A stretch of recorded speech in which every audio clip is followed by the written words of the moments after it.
Hello, everyone. I think we're live.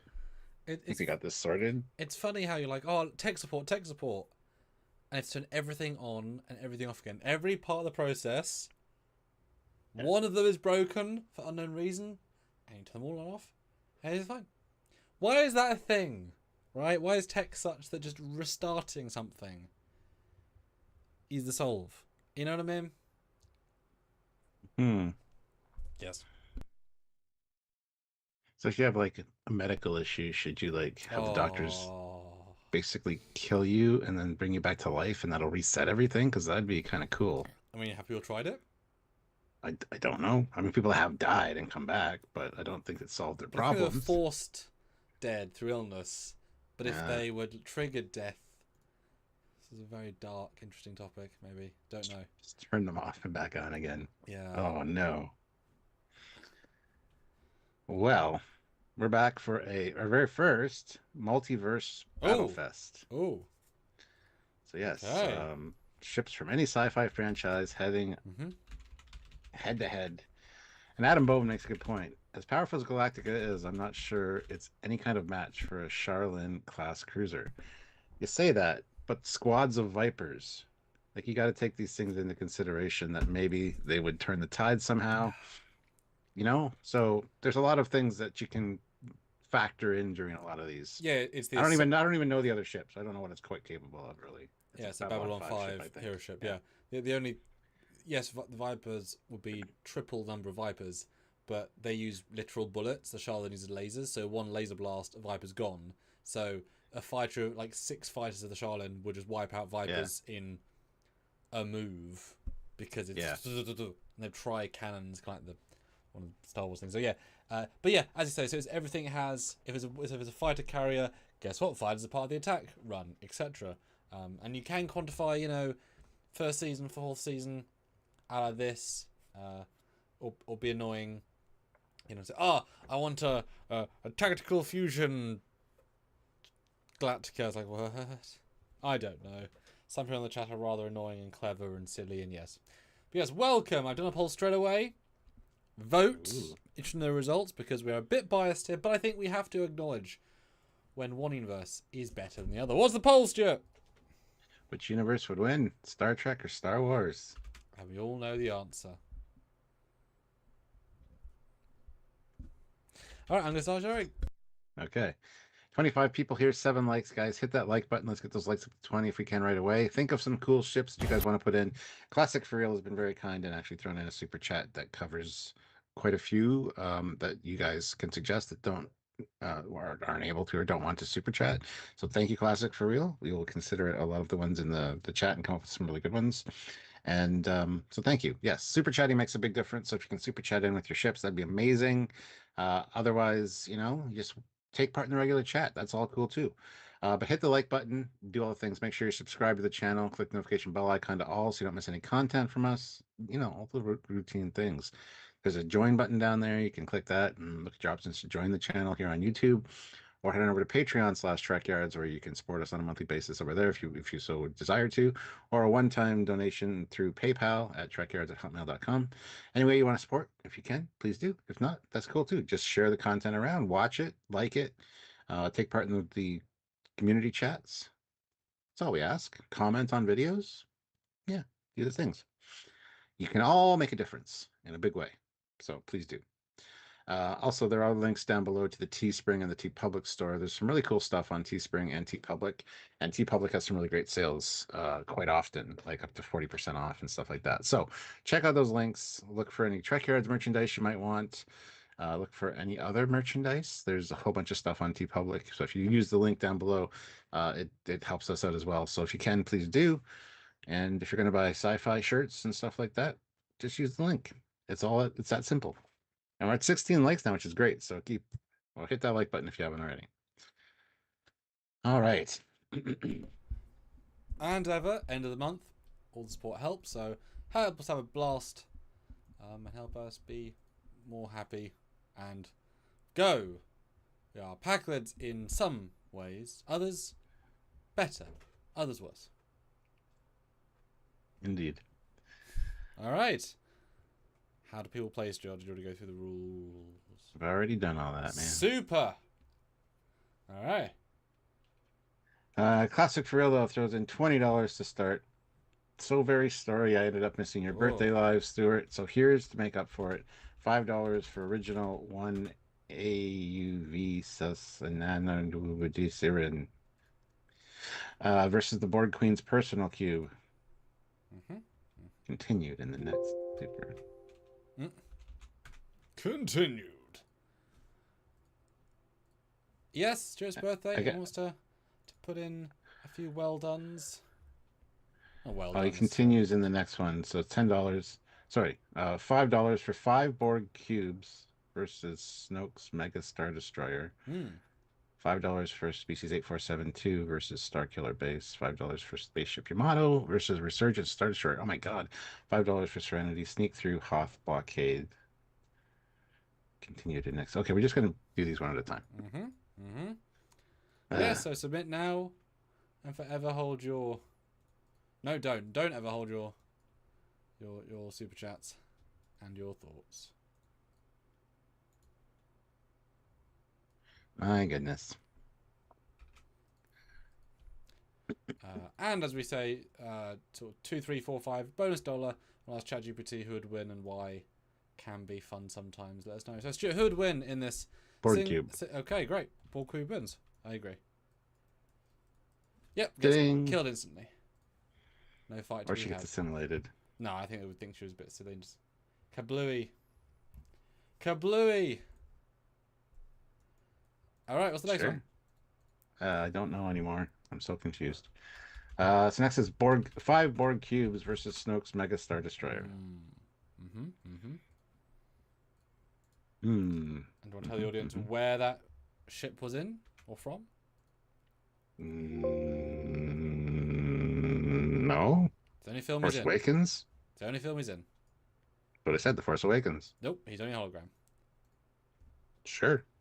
So he's in 2 films. Well, he's only practically in 1. You know what I mean? It's not, though, because he's in 2, but cool. All right. I mean, this would be a battle for sure. That's a big Star Destroyer. You can see regular Star Destroyers there as well. So, but the Borgs have the nanites. They got the assimilation technology. Just get some assimilation going on in the ship. I'm sure the Imperial technology is inferior to Federation technology, and we see how fast Federation ships can get assimilated computer-wise. So I'm going to put my money on the Borg on this one, because I'm not quite sure. Plus, they have the advantage of 5, so they can kind of surround it and shoot it from different angles. Whereas the Star Destroyer seems very big and lumbering. Like, I don't think it could actually do much or get away. Maybe hyperdrive away, sure. But I have a feeling the Borg would win. That's my thoughts on this one, personally. I just don't think that they stand much of a chance against the Borg. Yeah. Plus, the Borg would just beam on board and start assimilating officers as well. Because I'm pretty sure their shields don't make a difference. I mean, everything is an economy of scale, right? If this is the biggest Star Destroyer ever, which means it has the biggest power generators, biggest weapons, biggest shields, biggest redundancy. So I'm guessing it has incredibly good shields that are just... I mean, this is beyond a fleet killer, right? This is an ultimate fleet killer. And I know it also can launch like that, maybe 1 million troops. So it's going to have insane shield ability. So that's going to certainly stop beaming. Because if we can stop beaming by remodulating Blair... and then if it's firing everything weapon-wise... I mean, my assumption is the battle would go 5 Borg cubes. If Snoke just says F it, it fires everything and destroys a Borg cube instantly. Like, that much raw damage. Like, gone. 1 cube destroyed in the first salvo, because it can just keep firing. So as it starts in the second cube, it destroys a lot of it, starts working out what's wrong, sends the other 3 cubes they can then protect against. That said, of course, you look at Enterprise D, it never did protect against itself, it just kept going, so protecting its shields seemed to not be a priority. It still takes hits, I don't know what that means. But then, the tech would eventually win out. I think at least 3 Borg cubes would go kablooey just for raw firepower. But then I can see that. But then the Borg would get, one like laser focus beam to cut into the core and just slice in and So it'd be a lot of loss because these are two insane fleets. But I think the cubes win for attrition, because this thing's got to be at least a planetary bombardment craft that can like not nuke a planet, but like send powerful nuke-based weapons to a planet. Yeah. Dan says in the best TNG best both worlds, they still needed the Enterprise to lower its shields to take the card. Yeah, maybe so, but I was saying Imperial shields are probably nowhere near as advanced or as powerful as Starfleet shields. I'd have a feeling it's different shielding systems. So, anyway. But if this thing's also going to be taking a fleet's worth of assault, then the shields have to be insanely powerful. Again, of scale, pure output. But yeah, Borg wins, but they don't also count losses, so. But winning against one cube easily. Fleet is kind of insane. Okay. Nice. Now this would be a good ChatGPT question because that's a really intricate question. Yeah. We could probably do that, and we can read that. We could. Now, do you want me to per battle poll, or? That'd be kind of. We could, sure. I mean, if you want to. Maybe every other one. All the good ones. All the good ones. Okay, we'll finish. We'll read out the results in this poll, and we can. Yeah. Yes. Switch Universe would win. Star Trek wins with 91%. Ha. Damn. Might get a different result on a Star Wars channel, but you know.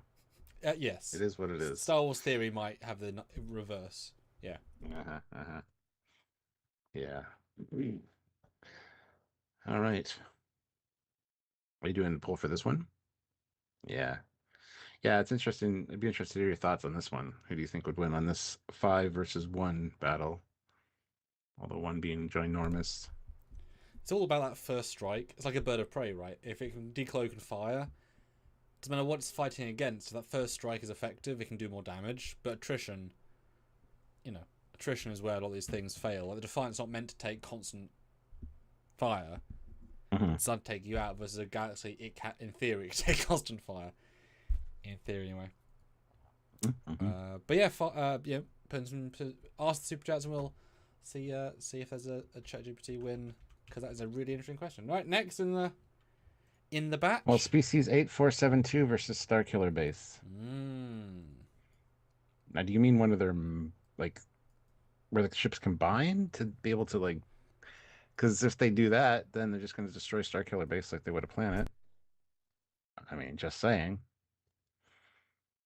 I think Starkiller Base, if it's just one ship, I think might have a chance to like snipe it and just destroy it outright.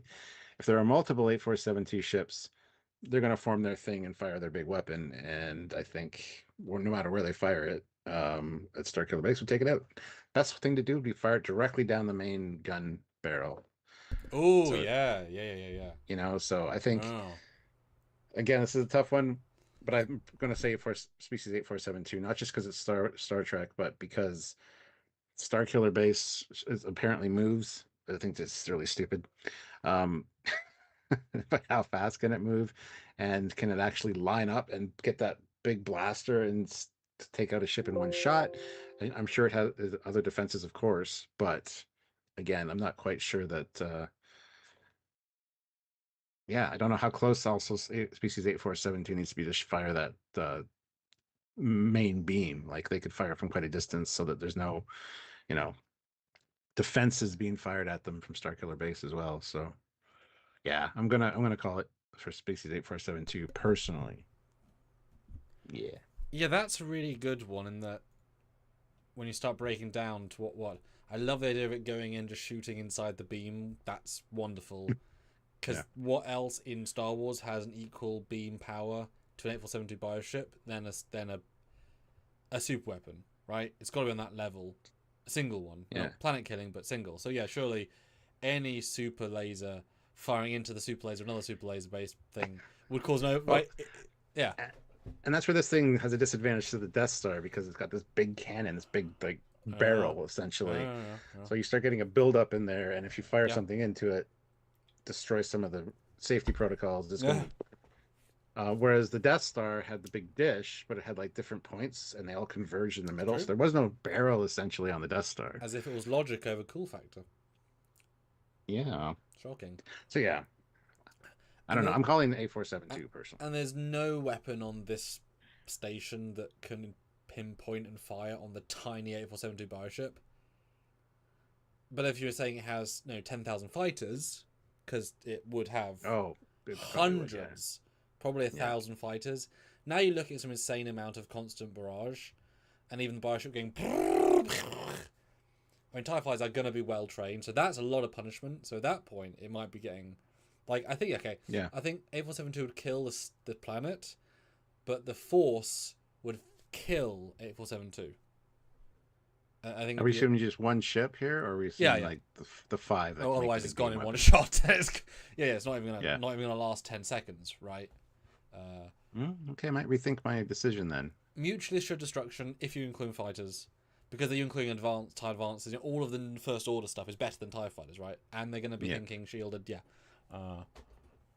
because this thing's like 10 times the size of the second Death Star for stupid reasons. It was going to have, I'm going to guess at least 10,000 TIE fighters. So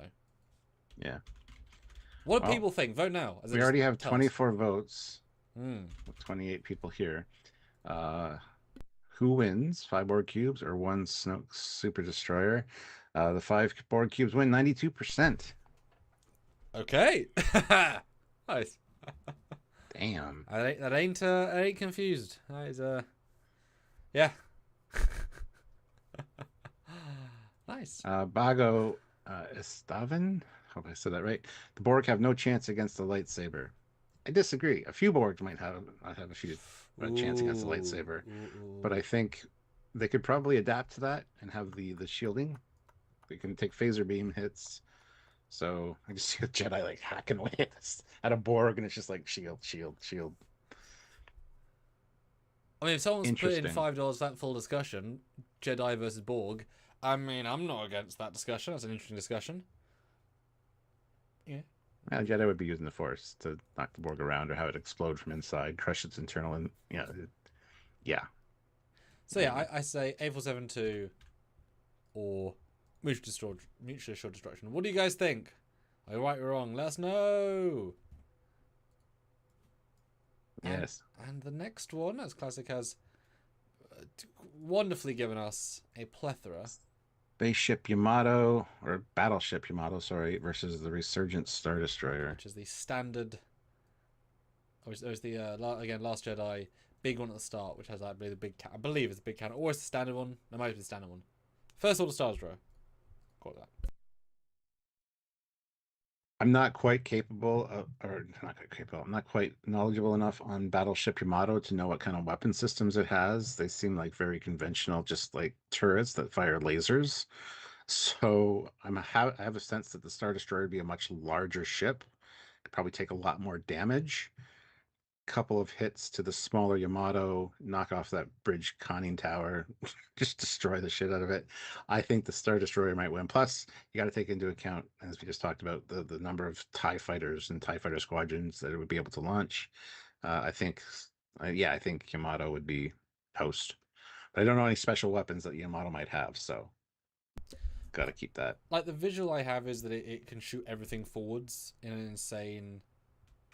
compute. And sideways, those turrets turn. But like a lot of concentrated fire is what I visualize Yamato. Yeah. With what it can do. But surely the tech level is just not even comparable. The Star Destroyer infinitely stronger, powerfuler. I mean, scale-wise, oh my god! I mean, it's not even like a tower's worth, right? I mean, look how big this thing is.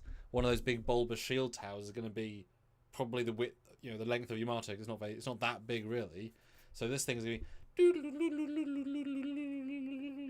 for 4 minutes flying over, and in that meantime being shot by every single turret. So I mean, this thing is wiped out.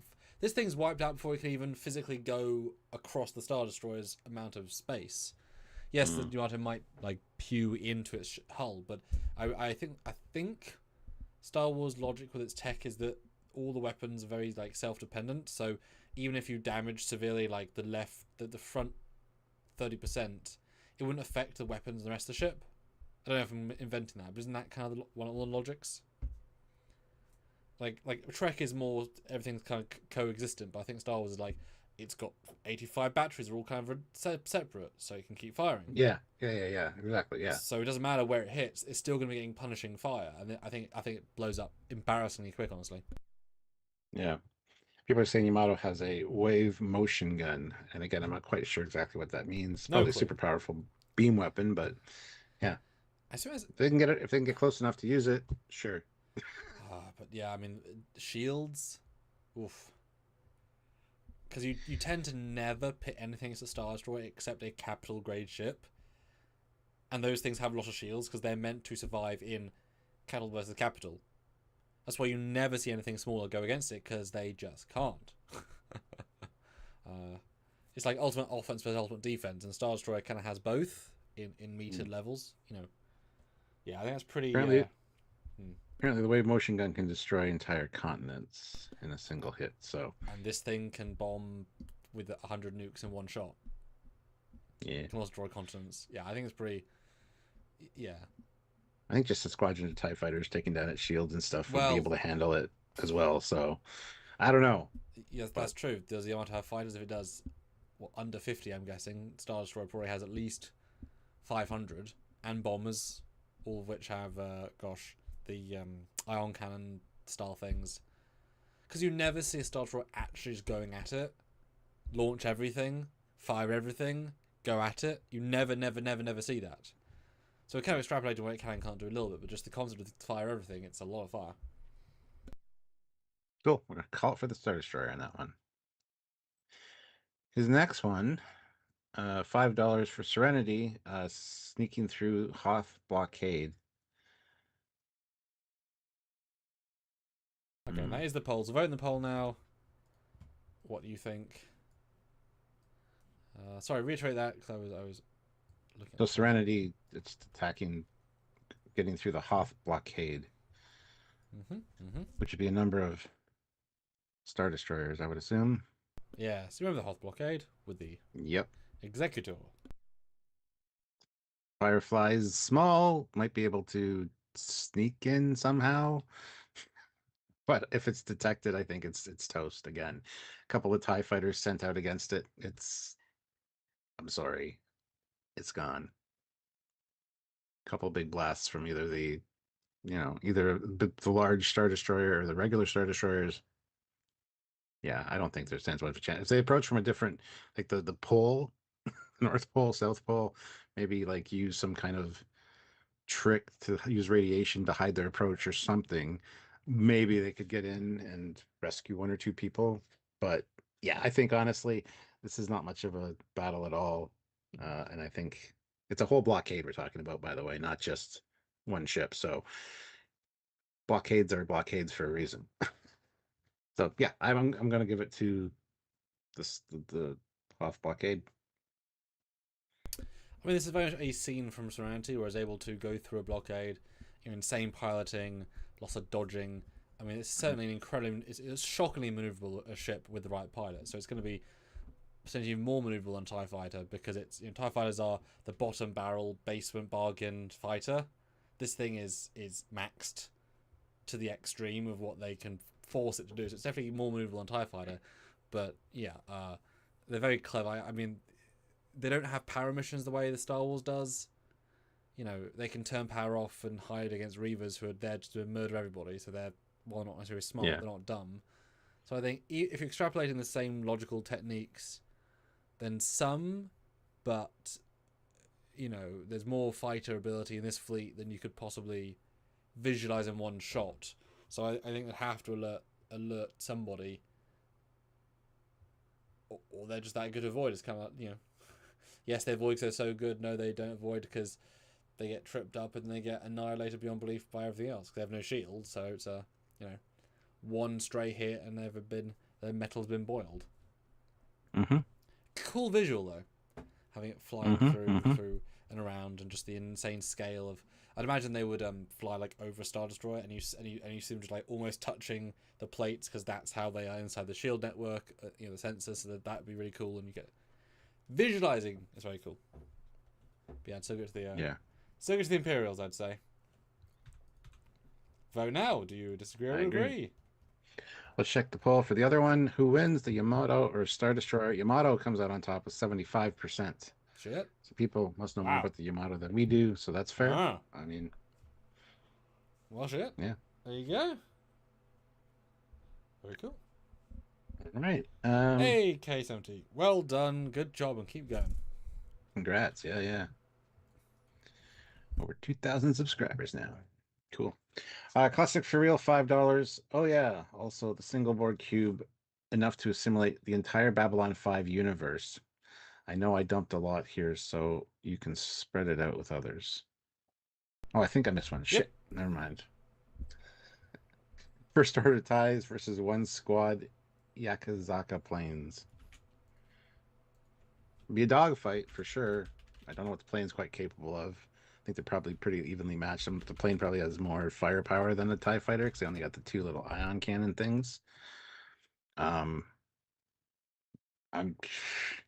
be a close one. I say 50-50. It depends on the pilot. It's all about the pilot. I don't know. I have no clue what this thing is. Neither do I. The Yakuzari, but ChatGPT says the space plane would absolutely annihilate a squadron of first order TIE fighters, and here's why. A squadron. Gotcha. A squadron each, yeah, which I did clarify. A squad of each. It's a super plane. Basically, match outcome. The squadron space planes, they would never even be detected before annihilating the TIE squadron. The sensor fusion, and AI targeting would allow perfect interception trajectories at extreme ranges, and the TIEs wouldn't be able to land a hit on the Yakuza craft which are smaller, faster, stealthier, and vastly more advanced. And even if you give the TIEs an advantage 1 to 10, the aircraft are essentially fifth-dimensional super weapons designed as fighter jets. It's not just a tech gap, it's a species gap in how combat is perceived and executed. All of that in a very mediocre-looking plane design? Cool. You know? It's pretty standard, very thin, though. Well, there you go. Not even a question, Stuart. Not even a damn question. Well, there you go. There we go. You don't even know. There we go. That's fair. Okay. That's fair. Shit. And then the one you said a second ago. A single board cube is enough to assimilate the entire Babylon 5 universe. That's an interesting question. Really hard to say, I think. I don't know.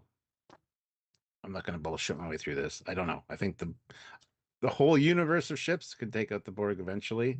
They might take out a few ships here and there, but or assimilate some and then create a little bit of their own fleet. But yeah, I think I don't know. I honestly don't know what to say with this one. Yeah, I mean, Borg cubes killed really quickly. Perfect. Because the species power levels are so desperate that yes, they'll go in and assimilate some race, but then they'll call the help, and the help will come in and just annihilate them. And I'm sure Vorlon big ship will just say, "Oh, they suck," because they're that powerful. Yeah, the difference if the god races come in, it ain't because it has to adapt, right? If it just they can first strike the hell out of the Borg cube, easily. Even like a fleet of white stars, all firing their beams would rip through. You know, a fleet of white stars like at the end of season 3. Like imagine all the quantums firing in the E, but all with beam weapons, so constant fire all at the same time. I mean, you're just gonna have rip, all in the space of 30 seconds. You could rip all the way through it. So yeah, Perfect. Yeah, that's an interesting one though. Borg in general versus them. Yeah, but yeah, as soon as the big races come in, they ain't playing. Yeah, Classic Real throws in 50 and says this is to fund 10 suggestions from the chat from people who don't normally snipe. So you're going to tell me who to play here, Stuart? Yeah, I know. I've been writing a few down. Yes. And we'll kind of intersperse them, I think. Excellent. But apparently Olivia, Ray Ricks, Matt Lawrence, and Fleet Paul are all on their own. So shit, sucks to be you. You're shot of luck. You're welcome. Classic for Real throws in $5 and says, "Is this enough to get ChatGPT to do the girl versus the cube?" So back to his first one, let the AI decide who would win that. We'll do that, and then we'll move on to one or two suggestions from the chat, and then we will get back to the super chats. Who is the girl? Because I had a picture, but I don't know. Oh, yes. Avu It's great we can't even pronounce things. I could if I cared. I could try to. I would probably still get it wrong, so I just mumble over it. That way I don't insult it, But butcher the name completely. but the fun is making us both suffer and have fun. And thank you all, especially Classic, for being mad, as it does a lot, as you all know. You all know, guys. You all know. Alright, it is thinking, and I will send you the verdict. Because you read better than I read. You're welcome. Sometimes when I'm not having... Yeah. All right, here we go. Verdict. The lady wins by strategic domination. While the Borg cube is stronger in terms of raw force and durability, it's a blunt instrument. The lady is a scalpel guided by a good tier AI, capable of surgical strikes, dimension shifting. Oh, I didn't know that. Evasions and dismantling enemies before they can react. Even with the Borg's adaptability, the lady attacks would change pattern, spectrum, and vectors faster than the collective can process, especially if the jam level AI begins reverse assimilating Borg code. Wow. And turning it against them. If the lady, I'm just going to say that, realizes the Borg structure is disabled, but hierarchical, it You might right there? launch a single strike against the Queen's node, directly ending the battle. Perfect. Borg still win. What the hell does AI know? Well, the combination of all human knowledge. So one of the really good ones from the chat was All right. Delta Flyer versus the Millennium Falcon. Oh, shit. Okay. They said during the Kessel run too, but no, we're just going to ignore that. If it's a game of cat and mouse, then it's, Yeah, straight up in a fight. Hmm. Straight up in a fight, I think the Delta Flyer would come out on top easily. Micro torpedoes, much stronger shields.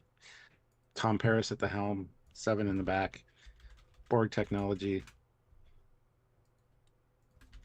And the Falcon has like laser guns that it can shoot. It can dodge. It can be it can be a little maneuverable. Probably try to outrun them using hyperdrive, which is fine. But I think in the end, if their warp systems and hyperdrive systems were disabled, the Delta Flyer is a brand new state-of-the-art ship. The Millennium Falcon is a cobbled together hunk of junk essentially, and not everything works all the time. So, although I'd love to see a battle, a dogfight between Tom Paris and Han Solo, because they're both extraordinary pilots. That'd be interesting. Yeah, it's a little bit harsh to face an old freighter versus a state-of-the-art, sort of beyond cutting edge, Borg enhanced, standalone auxiliary craft, which is just pretending and LARPing to being a shuttle. Like, this thing is runabout capable but more advanced. So the only thing is, Yeah, I think I like the fact that, if you take, and should you really take, Rise of Skywalker into account, this thing can hyperspace jump across planets in seconds. So this thing outruns Delta Flyer in 1 second, right? I mean, it's faster than it by a light mile. By a parsec. For several, yeah. But yeah, I get the sense that the shields would just be like, Tom would just be drinking tea while Luke's going and she's like, shields, Tuvok, 83%. It was 84%. Yes. How long's it been? 2 minutes. Okay, so we've got 45 minutes of this. Yes. Because it's such a, and there's no real, like, the Falcon isn't weapons based. No. I know that when I was a kid, there was a toy that had a torpedo out the middle. That ain't real. That ain't on the thing. That's an escape thing. So it's only got anti-fighter weapons. So, it's hyper annihilated for its hyperspace. Yeah. There you go. We'll do another one of those. Wonderful. Chat ones now.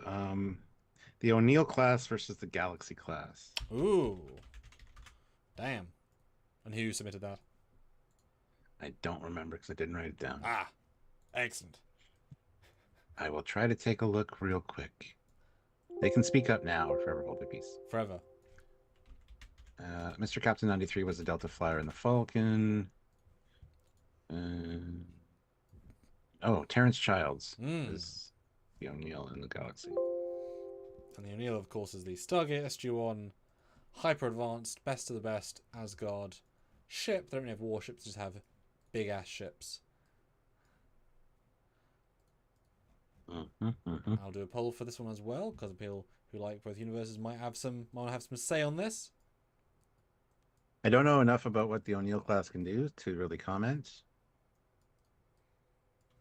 I want to say the Enterprise just because I know Enterprise and I like Star Trek. I'll say I don't like Stargate or anything, but I just don't know enough about the O'Neill class to really make a determination what it's capable of. It seems a lot smaller, I guess. It looks small anyway.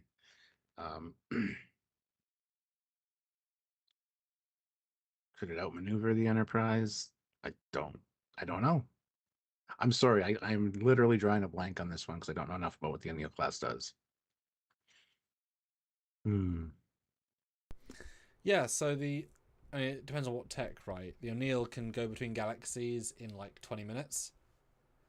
So including the void. Yeah. So it's 1,000 times faster.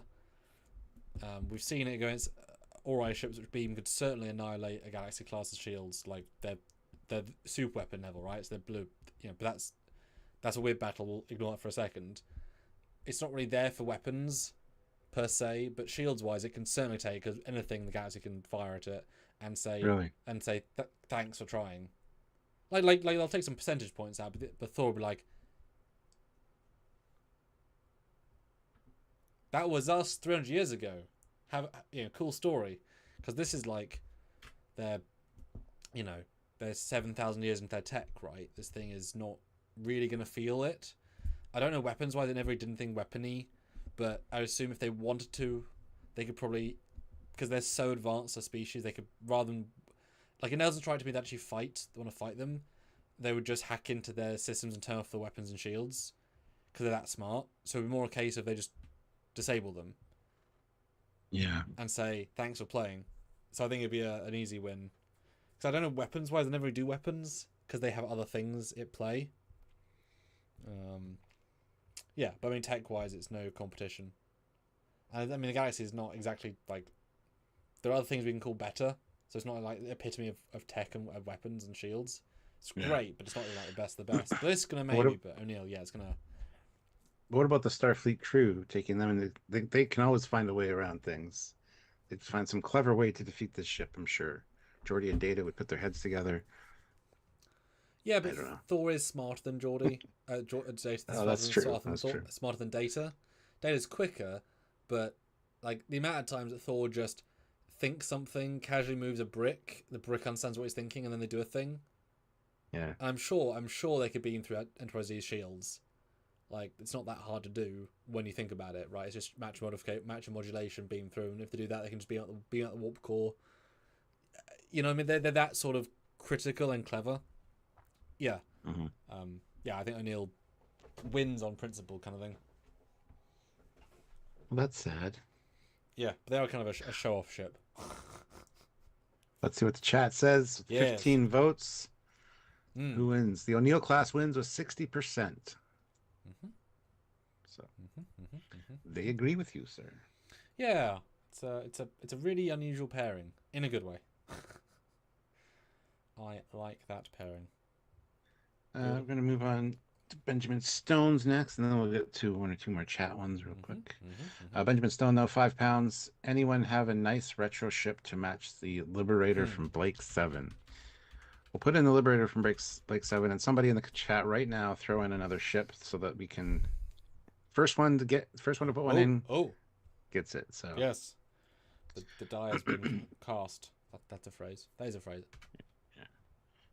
And Sentinel Ghost says the O'Neill does have weapons. Yeah, he knows that. He just said it's not all about weapons. Yeah, and we don't see everybody fire, because the one battle we see it shoot, everything's nerfed in that battle to make the battle work. Yeah. It doesn't really. Just because it goes. Present the summary of its weapons.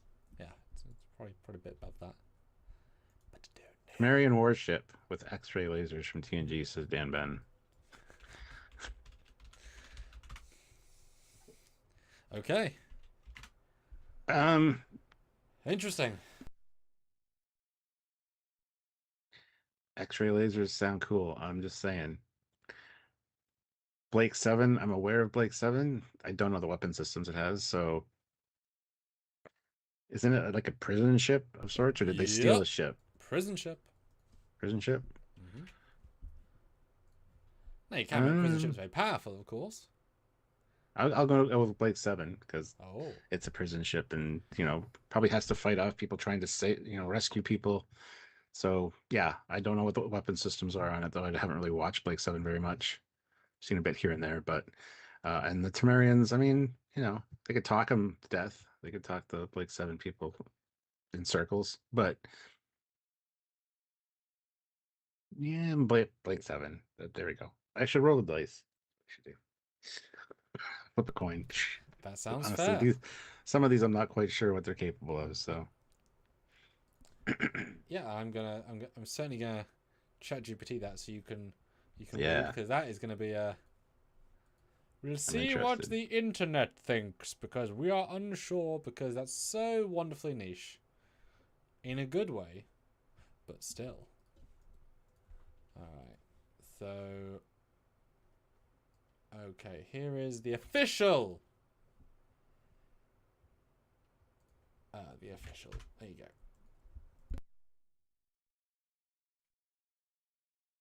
Oh wow. Okay.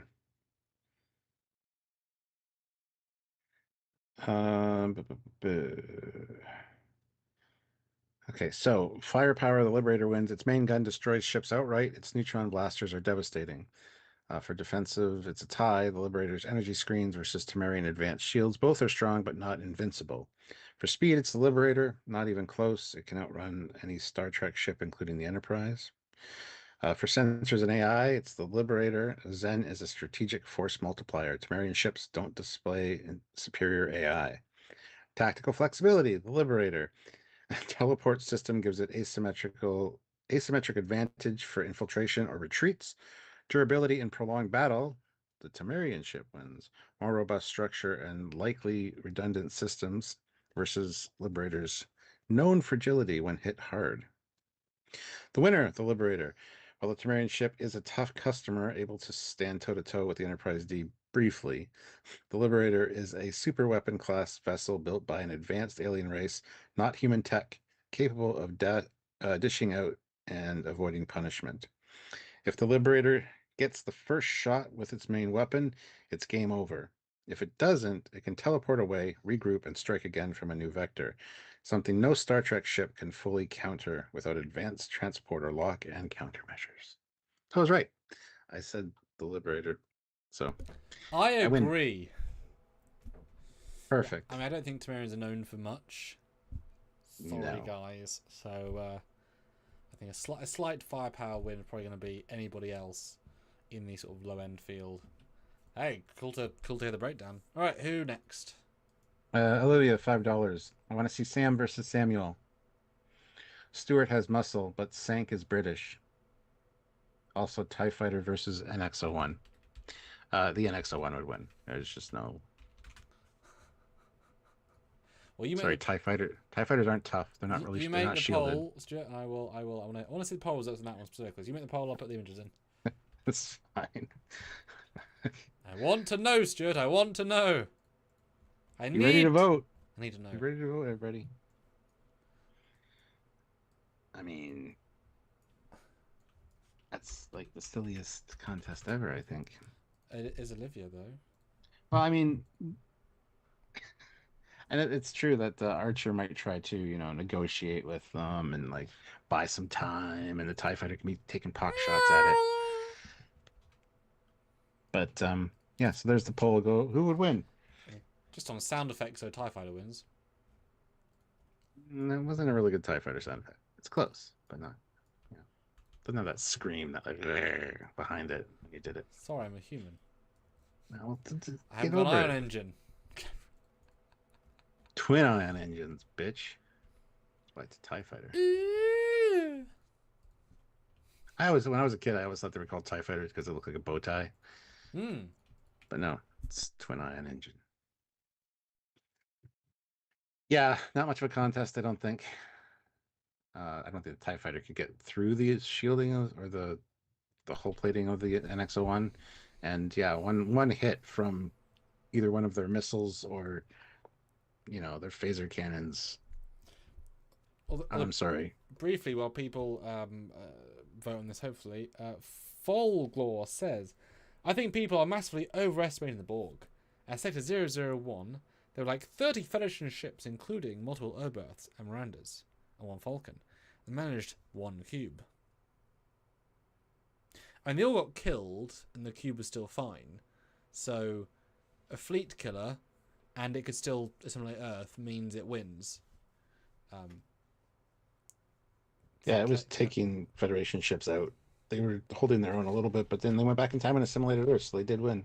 And like we saw 7 ships, I think, get killed in the battle itself. Like in the physical scene we saw. So this thing was mowing down. Dead, dead, dead. And they're in no hurry. They're chill, right? Like 80% of the ship destroyed, they can still fight. It's all good. And yeah, the sphere as a backup, and so as long as the sphere's not blown up, they've got reverse things.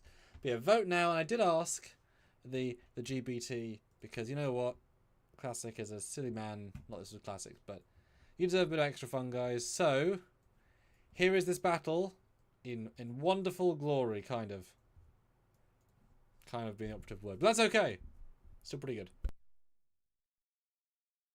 Yeah, I have nothing else to say. The NX wins. All it takes is one shot on TIE and it'll be down because it's not shielded. So, I mean, sorry. You said is it one TIE? You said it was squadrons. You said one TIE. I mean, ramming. If it kamikaze. Oh, she said also TIE fighter versus NX-01. So I don't know if she meant a squadron because then the odds kind of even out a little bit, maybe. But yeah. And I wouldn't use ramming as a tactic. No, not the best. Not the best. Well, they can eject in their suits. Like, if you had TIE Advanced or TIE Defenders with shields, then you've got a fight. But a single TIE fighter, like you say, one single glancing blow annihilates any part of the TIE fighter. So, although would you say they're too maneuverable to be hit by photon torpedoes? They have missiles, though. They don't have photon torpedoes. Well, they're photonic and standard. I don't think that they could avoid them. No. So I feel like that even photon torpedoes aren't designed against hyper maneuverable fighters. Fast, small fighters, maybe not. I'm saying, like, if you shot 10 torpedoes, I guarantee like 5 would just miss. Like, they could keep seeking, but there is a limit to that. But what does the poll say, Stuart? Because we need our fans to make the final decisive decision because we can't make our minds clear, Stuart. It's 20 too much votes. drama. With 20 votes, it would be the NX-01 wins at 90%. So okay, that makes sense. Next up is Classic for real, $5. Oh. Okay, fine. Kylo Ren has to defeat a Borg cube from the inside. Okay, not quite as fun as the one I had said, but that's okay. He'd use the Force and destroy a bunch of shit, and they would just bypass those systems and overwhelm him with sheer numbers while he's cutting down people with his lightsaber.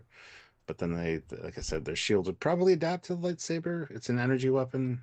They might not be able to, I'm not sure, but I would assume that they would at some point. Yeah, now if Kylo Ren was mad because somebody he does stole his cookie, so he was in like rage mode, he'd do a lot better. I don't think he could take out an entire cube though. He would do pretty well for a while, but he would just eventually get assimilated, and then the Borg would have the Force. So. Oh shit! Wait, are you saying the cube is filled with midichlorians now? Sure, yeah. Assimilate those midichlorians. Yeah, he'd cause a lot of damage in like a good section of the ship for sure, but I don't think that. I mean, using like Um, the Force Unleashed powers with like the Force ball where they like, just blasts out. I'm sure they could do stuff like that to destroy quite a bit, but the Borg would just close those sections off and adapt, and I'm sorry, he'd probably get assimilated. So yeah, Un second. yeah, no problem. Just writing something down here. And guys, stop putting everything against the Borg. I'm seeing a lot of those in the chat. There's no. It's just why it's always just the Borg. Because I mean, I always have the same arguments, you know. Just... Well, at least this is different. It's a person, right? Okay. Well, this is different, but I'm saying there's other ones in Yeah. the chat that are, do this versus the Borg, do this versus the Borg. It's like, stop. Well, the Replicators is also interesting. Hey, your super chat. Yeah, that's what I was just looking at. Same debate, but up to you guys. Hey, if you can find a Borg killer, fair dues, right? Yeah, so this is a really interesting one because a cube is ridiculous, but a cube has no internal fighting mechanism as far as we've ever seen. Unless you can cut Borg 4D, where it has flying like birds, but just ignore that for a second. And the drone's only tactic is zombie mode. You know, getting him with numbers and then grabbing him. So these aren't the Q-Borg. So my assumption is that Kylo gets in, lands, walks up, the drone's laser point at him in the face, and then he just like uses the Force to, imagine the gantries. He just rips all the gantries apart, and then every single floor that he can see of drones just fall to their death, and that's like 500 drones killed then, and obviously they die from blood force trauma. They can't adapt to that. They're all dead in 5 seconds. Then he looks and says, pitiful. He starts walking, and then he notices ways of jumping, force jumping, up. I assume, of course he can do that, right? It's pretty basic stuff. So, and then drones start getting him. He flings them, because I don't know if they could adapt against being thrown. Probably not. Like, they probably could gravity themselves to the floor, but then he could just force them harder? Break their legs. Well, the ankles. Yeah. So all he would have to do is take his shirt off and just... Oh, they'd swoon. They can't adapt. Seduce them with his swole. Yeah. Just very built. Yeah. But yeah, lightsaber, it's great because he would slice, I would say, at least 20 before they'd adapt. But then all he has to do is slice the floor and cause them to fall, and that's a good tactic. And plus, there's still an energy where there's a bubble. When the bubbles hit for Borg, there's still energy being utilized. So if you're like, think Phantom Menace, right? He stabs into a Borg drone, it hits against the field, and he keeps pushing, and he's walking, so he's pushing them back. He's using the Force to push them, so he just keeps pushing them, and they hit each other. So it becomes like this giant like lemming style pushback until they all fall off a cliff, and he's killed them by kinetic force as well. So he has a lot of ways of killing loads. And then I guess he gets a vinculum, and the vinculum can't. I mean, how far would the vinculum shields work? Some. Well, he could probably defeat the shield just by using the Force to like crush it. Yeah. It's a very visually engaging field. Borg cubes are pretty goddamn big, so for him to like destroy a cube from the inside would take quite a bit of time, I'm sure. Yeah, he doesn't just know. He doesn't just know everything is right, and what's there to sense in a Borg cube? It's just nothing. What do you guys think?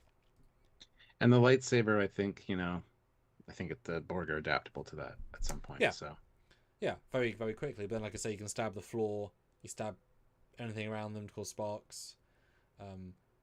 Even if the force they can adapt against, you could still break the floor they're on and make them fall, or fling the wall into them. And even if they're protected, if you fling a wall against them and force them off, because if you fling something 100 miles an hour, can they really adapt their grav plating on their legs to support against 100 mile an hour kinetic blast? Like, there's a limit to that sort of bullshit. So he can keep hitting them through things. And if he's literally moved the entire wall and all the debris, and then he can make it small debris so it cuts through them. Yeah.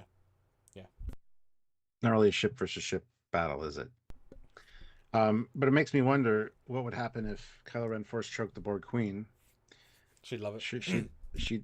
Well, she'd have drones come up and approach him to try to stop it, and as they came closer, he would just choke her more and more and more to the point where it starts crushing her like that mechanical spine. And Oh, would so that's kind of a standoff thing there. Would she order them back? Would she just say get them?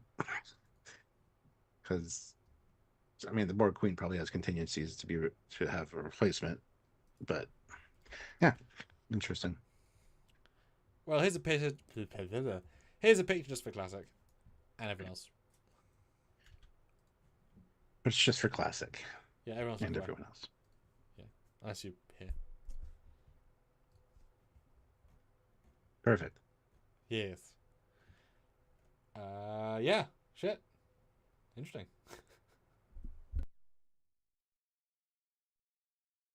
Next. Next is also not a ship one, and no more of these because we just want to do ships today. We can do these other ones at a separate time. But Jedi it's wins. Olivia, Ocampo versus Jedi, Kess versus Jedi. Jedi. Perfect. Moving on. Mace Windu go. Classic for real, $5, and Chat GPT to illustrate my first super of the anime girl with the Borg cube. They don't blame me. Hey, don't blame me. It is being translated foreign language. Sure, not blaming you. Wow. Uh, Oh, yeah. Donnie, of course, says Astro Megaship Megazoid. Ooh. Voice versus. Can you guess what it's versus? A Borg sphere to be different. No, a Borg cube. Just because we're not different here, and Borg cubes have to fight everything. Yes, they do. Okay. Borg cube would win. They just assimilate all the parts of the Megazord and Which one, sorry? Which Megazord? the power. I have no fucking idea. The Astro Megaship. Oh yes, the one from Lost in the only show I really enjoyed because it's a space show, so I enjoyed it because they had a spaceship, they had sets, and basically They had sets. Impressive for Power Rangers. No, it was great. They actually went and were a space thing, and because they had full, when they were Rangers, they have their full spacesuits. Then they had, at least some of them had, and I haven't seen this show in like 25 years. They had like Silver Surfer boards, so they could all independently fly, and they had laser guns, and they had, the sets were actually pretty decent. I mean, they just want to make a full sci-fi show. I just found a shot of the bridge. It's just a Star Trek bridge. It's like, oh my god, that's like, I mean, wow, well done. Probably quite liked it. It looks straight out of Excelsior, but not. Even with carpet. So, even the L cars are kind of L carsy. I enjoyed Power Rangers in Space, or whatever it's called. Power Rangers in space. Who saw those Power Rangers one? Who saw that? Donnie did. Yeah. That's who. Just looks a little bit silly now. Now I look at the boards right now. It looks a little bit silly. I don't know who would win this because I mean, Power Ranger suits are quite clever, right? You can press a button and then your entire body morphs into a suit and then goes back into the thing. That's pretty good nanotech. Tony Stark would be pretty. I was gonna say, yeah, Iron Man. And they are used to fighting everybody everywhere In an over-exaggerated style. And can the Borg adapt to that? Probably not. Borg would be like, what the fuck is happening right now? But if it's ship versus ship, Borg wins. Easy. Back to our poll, though. Oh, yes.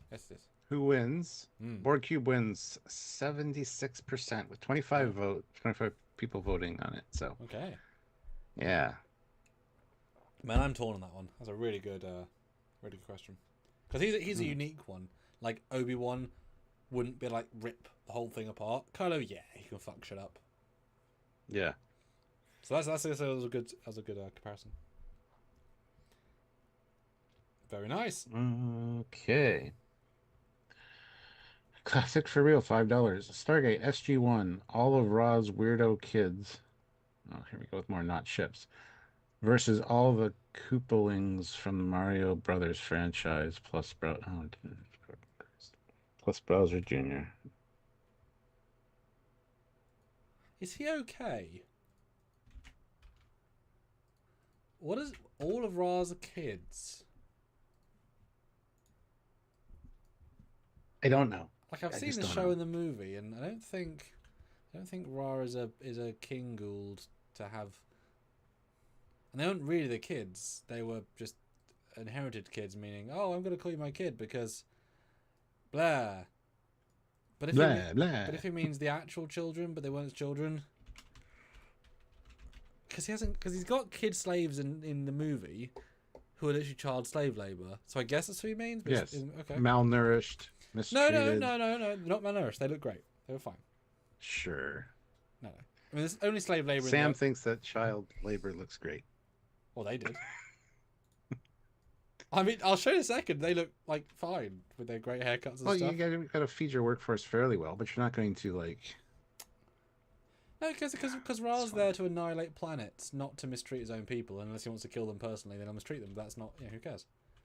Do they look mistreated or malnourished? Sure. No. Yeah. I don't know. Exactly. Maybe. Yeah.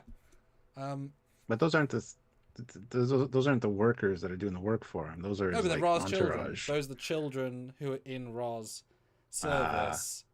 Oh, okay. Ra hasn't got little children, but this is the children in Ra's service in the movie Gotcha. who is servants. So Ra's children versus fictional yellow creatures that are probably quite a lot bigger. Well, if they are, I'm embarrassed to have this on screen if somebody tunes in right now, so we might want to. it is unusual for a spaceship battle. Yeah, it is unusual. Yeah. My assumption is that the kids would have Zats because obviously they have some sort of weapon. In which case they would just zat them all with single shot and win. So I'm pretty sure that Ra's kids would win pretty quickly, just by a bit of pew pew meanness. Yeah. Fedu, would you agree, Stuart? Sure, yeah, it's got a science sci-fi aspect to it. The Zat guns are pretty cool. So yeah, 100%. Yeah, when I got my first real Zat gun, physical Zat gun, I was very proud. Yeah, it's great. The opening one? No, pre-opened, because no one wants the opened ones because of course. I have an opened one. Yes, I need it because no one has them because of course you can't store them.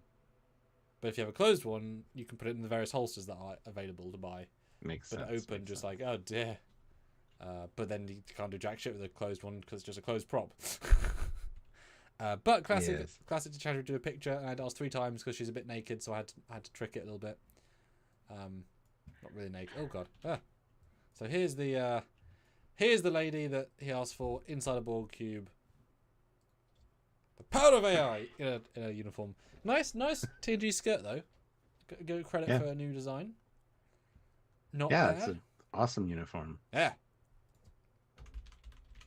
She could probably kill the Borg cube though. Every time he says that the girls now, they win because AI said so. I think by default at this point, yeah. Look, they're very, very powerful. Yes. Yeah. Yes. Well, I think this is the definitive place where debates happen. I think people are honest. Yeah. You're absolutely right. I just wish I was more knowledgeable about certain things when it comes to these other sci-fi franchises. I kind of feel a little out of my comfort zone sometimes. That's what the GPT is. But Folgore says, suddenly pitching everything against the Borg cube doesn't seem as much of a bad idea, isn't it? Put Ra's children against the Borg. There you go. All right, don't next. actually do that. I was kidding. All right, Dan Ben with £4, sorry. Minbari Nyal class fighter versus a TIE Defender. So that's their standard. I believe it's a 2-person fighter with tri-guns. Each of the is like a little wingtip, or the little initial protrudences are little laser cannons that are kind of like, think the Rathakan style phaser effect, but lasers on a fighter. Not that powerful, but that sort of scale. That sort of. And TIE Defender says, okay. That is not what I... Same ship. Yeah. I think. All right. So organic fighter tech with lasers Okay. versus sort of one of the best Imperial non-organic ship with lasers. Your thoughts? Same ship, like I said. It's the same design.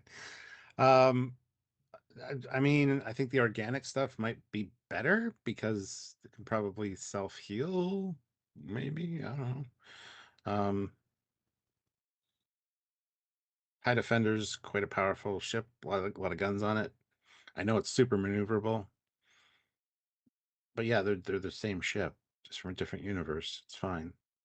It's I love the configuration. It's just the same. Um, I'm gonna give it to the Minbari just because there's two pilots. Two heads are better than one. Sure. I think it's two. I think it's two. That's my I'm gut sure says. there's. I don't know about Minbari shielding, but I'm sure it's super advanced. So yeah, I'm gonna go with Minbari. I think that's probably the best. I mean, the Defender is like pinnacle level for them, right? It is. But it's got shielding. It's extra weapons. I think it's more maneuverable than the regular TIE fighter. It's got a lot going for it. It does. But against the Minbari, And at the end of the day, if something can defend against you enough with shields, then how powerful are a weapon? But I sent you the result in the GPT because this, interesting. let's see what this says. Yes. All right, speed the tie wins. Both are infinitely or insanely fast. The Nyal is better braking and pivoting, but the Defender has insane straight line thrust. Agility, the Nyal wins with a gravitic drive. Zero inertia equals impossible maneuvers. Defender can't keep up. Firepower, the Nyal wins. Laser cannons, the Nyal can chew up cruisers. For defensive, the Nyal wins. Plus stealth versus shields only. Nyal's harder to hit and detect. For stealth, the Nyal totally invisible on sensors. Defender doesn't even get a lock on. Targeting, the Nyal sensors and fast lock on. Versatility, TIE Defender can operate long range with hyperdrive, but not relevant in a 1v1 dogfight. Final verdict, the Minbari Nyal fighter obviously dominates the TIE Defender at 1v1. The only way the Defender stands a chance is with extreme numbers or lucky first strike. And even then, the Nyal would likely dodge or cloak before taking a hit. This is like throwing a World War II fighter plane against a modern stealth drone with railguns. So that was good. I called it the Minbari. Ha! Even without knowing things, I know things. It's amazing. Although it can cloak, I guess it's not like I think it's more like sensor cloak, not we associate being a. Yeah, You know, I would assume so. yeah, I don't think it actually can cloak. Yeah, I would have said Minbari as well, just because sci-fi. Okay. Uh, Classic for real, $5. $5 to illustrate my last super. Raw's Weirdo Kids versus the Cooperlings versus Browser Jr. They are all called TIE fighters because prop builders thought they looked like bow ties. Yes, and then they came up with a technical reason to call them TIE fighters. So I guess he wants an AI image of his last super chat, which, I mean, We'll see what happens. No kink shaming here. Classic.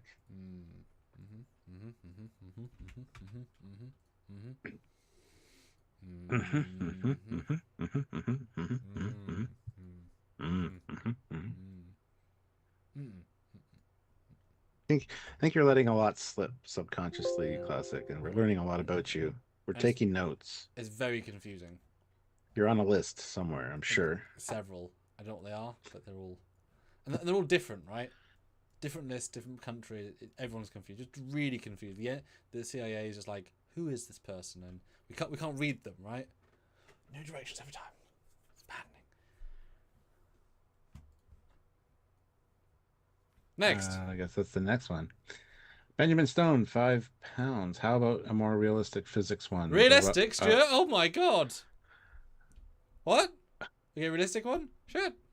The Rosinante versus the Star Fury from Babylon 5.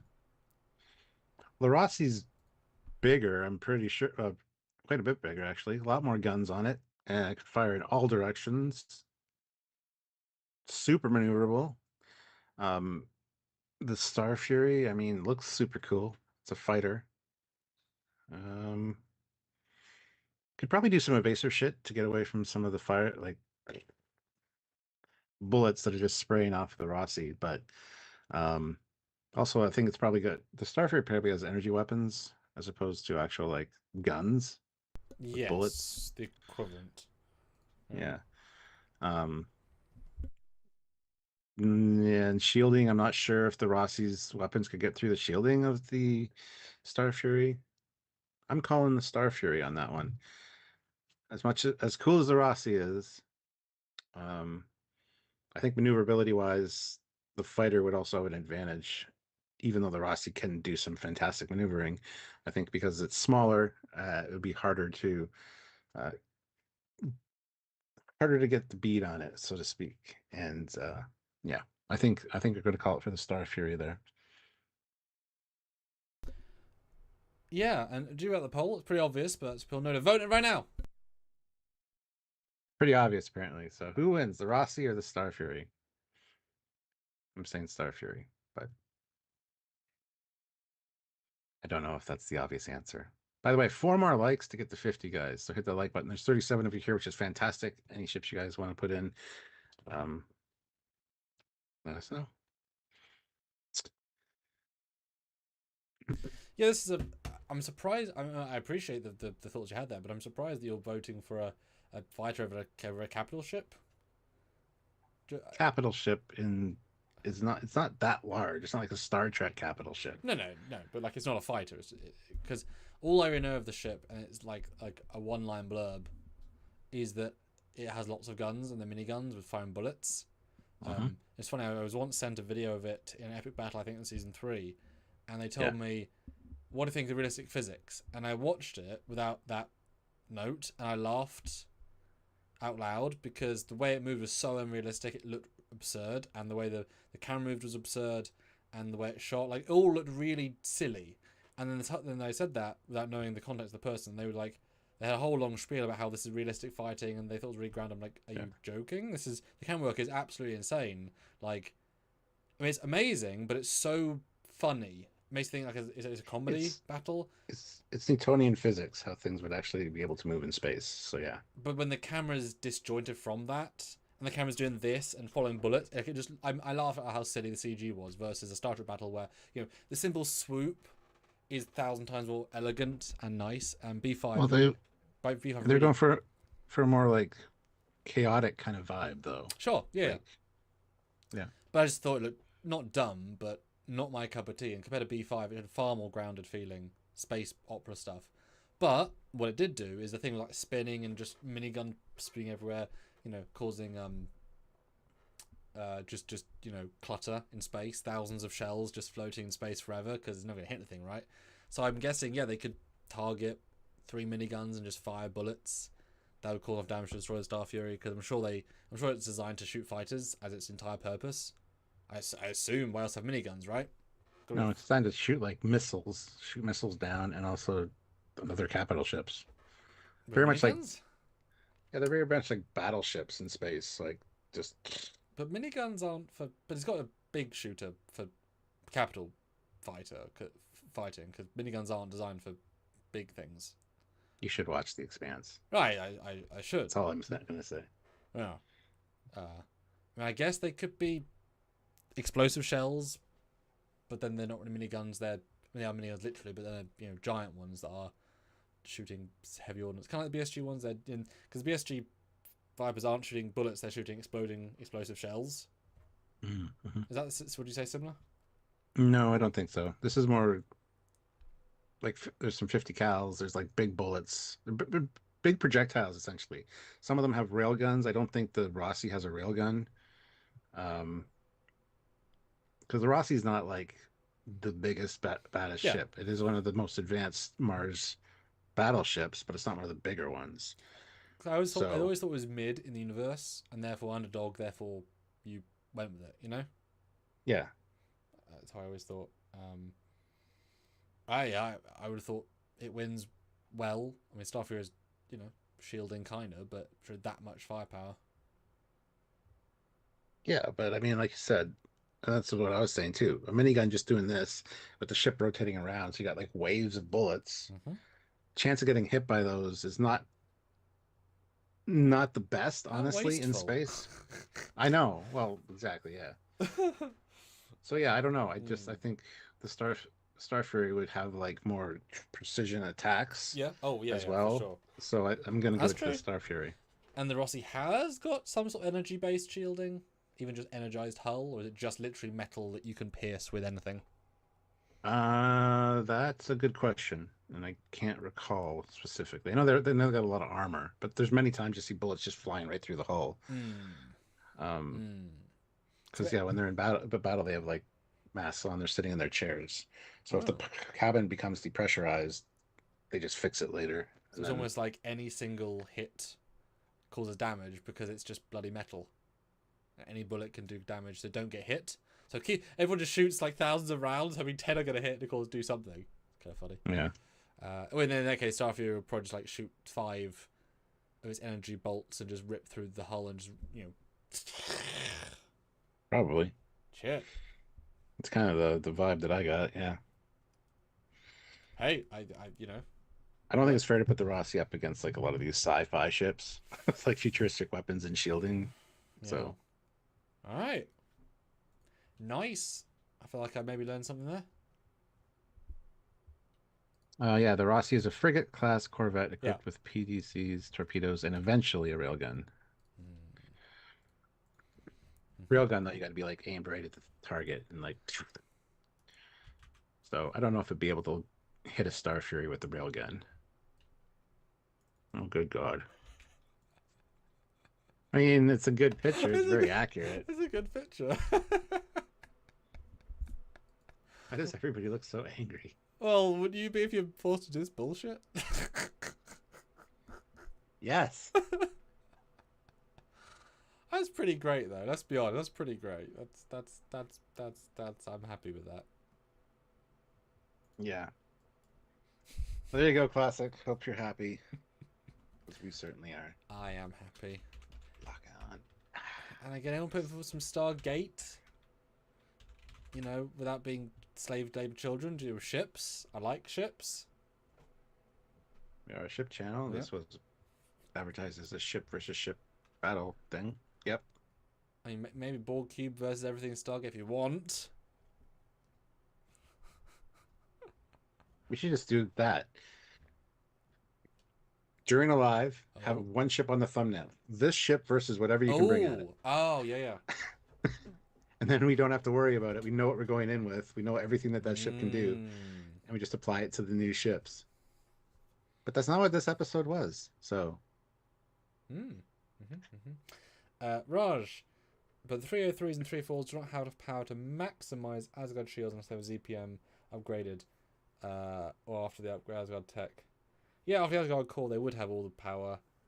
But yeah, they used Gould shields for most of their run. Daedalus would use Asgard shields. But they would have designed them to work at a way that was effective enough. So I assume there'd be like efficient versions of shields. Also, it's a much smaller ship than like an Asgard ship, so yeah. Yeah. Yeah.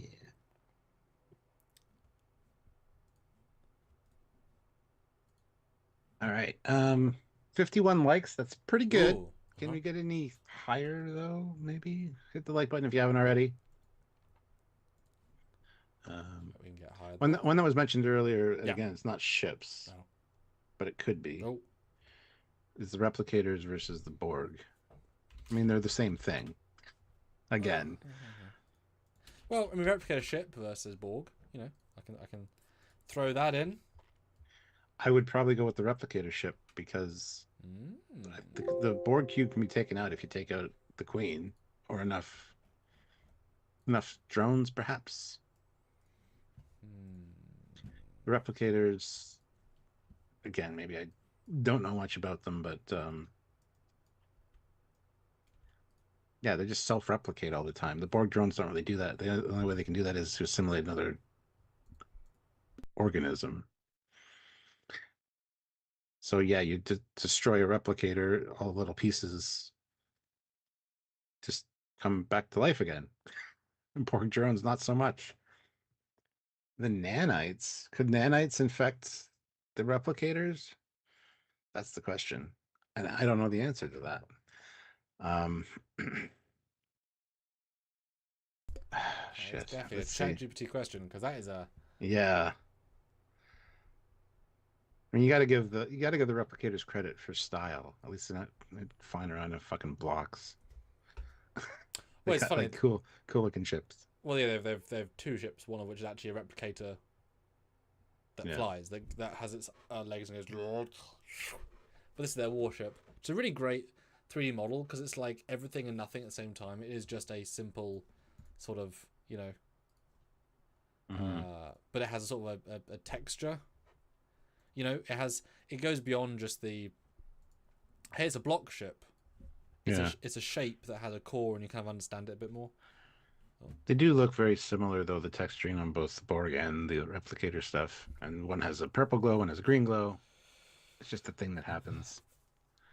Yeah, so the replicators, of course, it's basic, it's bigger tech because they're blocks that eat matter to make more blocks, right? Yeah. Whereas the Borg, they assimilate into tech and convert it to be controlled by Borgness, right?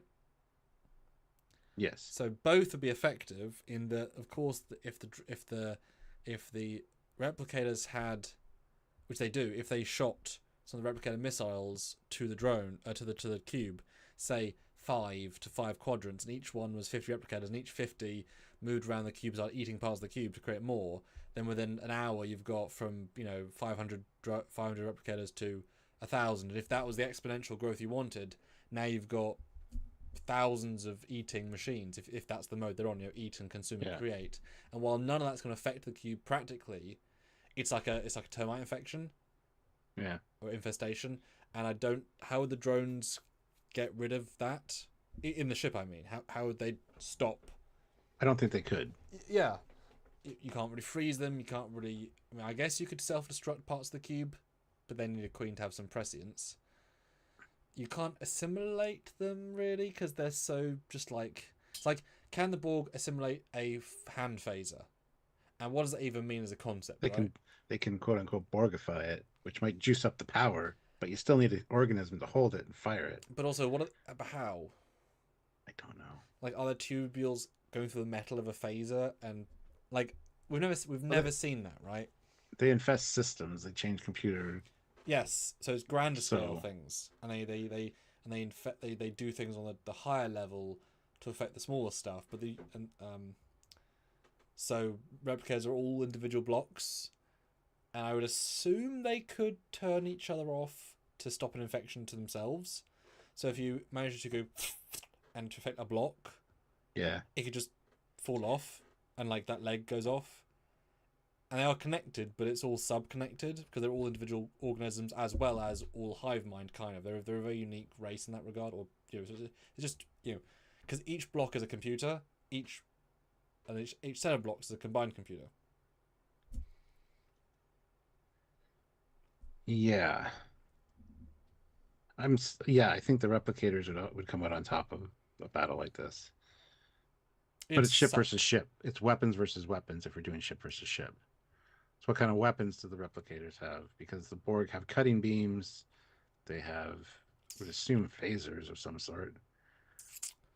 Um, Well, I mean, this ship in particular is post being Asgard people brains, so it would have knowledge of Asgard and Gould shields. Will it utilize them? Maybe it could do, right? you'd think. You'd think, but also they might think, F it, doesn't matter if 1/3 of our ship gets lasered because the ship is just blocks with a few rooms. Doesn't matter, right? it's a ship of block. Like the thing is made of blocks. It's not in itself cube, rooms with every part of it except the middle is its own just continuously replicated bit. You know what would happen is they'd end up working together, and that would be Yeah. super awful for everyone concerned. It'd be a bad day. Yeah, but I Um, could see them battling and then realizing that we should probably work together because our technologies are so similar.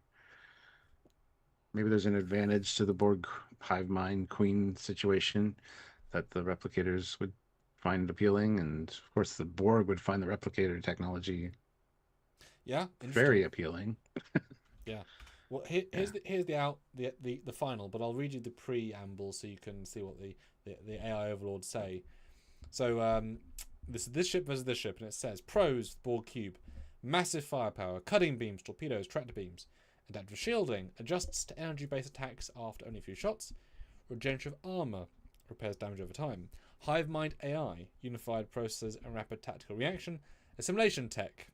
Weaknesses: slow to adapt to exotic or chaotic tech. That's fair. Limited agility, vulnerable to nanotech-like infections if not detected early. Also fair. Replicator ship, this one in particular. Pros: self-replicating armor. Ship repairs and grows using external materials. Technological adaptivity, learns and evolves mid-battle. Hyper-advanced AI. Fifth's consciousness and collective replicator network equals rapid innovation and countermeasures. True, they would think quicker than the Borg, I would think. Mhm. Yeah. Hyperspace drive outpaces warp potentially can bypass defenses. Nanotech swarm behavior can disassemble energy ships on contact. I mean, with time. Energy weapon resistance can phase through or reconstruct from damage. Well, that's the human form, but okay. Weaknesses: vulnerability to anti-replicator weapons. Yeah, no shit. Make it overconfident. All right, read out the head-to-head, Stuart. Oh, you sent it to me? Yes, sir. And yeah, guys, we've got another 25 minutes. We'd love to get another five more. Would be great. This is a big end of month live, so 5 more 5s would be really, really lovely. Absolutely helps us out super much. All right. Firepower, Borg cube, more direct, heavy weapons platform. The defense, the is a tie. The Borg, adaptive shields, replicators equals regeneration. Adaptability, replicator ship learns faster and is more or has more creativity. And more creatively, yes. God, I can't speak today. Um, Mobility, replicator ship, hyperspace, and higher agility. Tech disruption, replicator ship could break down cube from inside. Longevity, replicator ship, potentially immortal via replication. Assimilation counter is a tie. Borg can absorb, but replicators are a threat. Final verdict: the replicator ship wins. The Borg cube is powerful, but the replicator ship is designed for escalation. Its ability to analyze, adapt, self-replicate, and evolve on the fly gives it a critical edge, especially since the Borg rely on predictable algorithms and slower adaptation cycles. Key advantage: once the replicator nanotech or hull plating breaches the cube's armor, it would literally eat the Borg alive. Alive. Unless the Borg adapted a custom countermeasure immediately, like Starfleet's disruptor, the replicators would often overwhelm them, especially fifth hyper intelligent variant, whatever that means. Would you like a cinematic battle sequence or a visualization of the fight? Would you like to know more? Would you like to know more?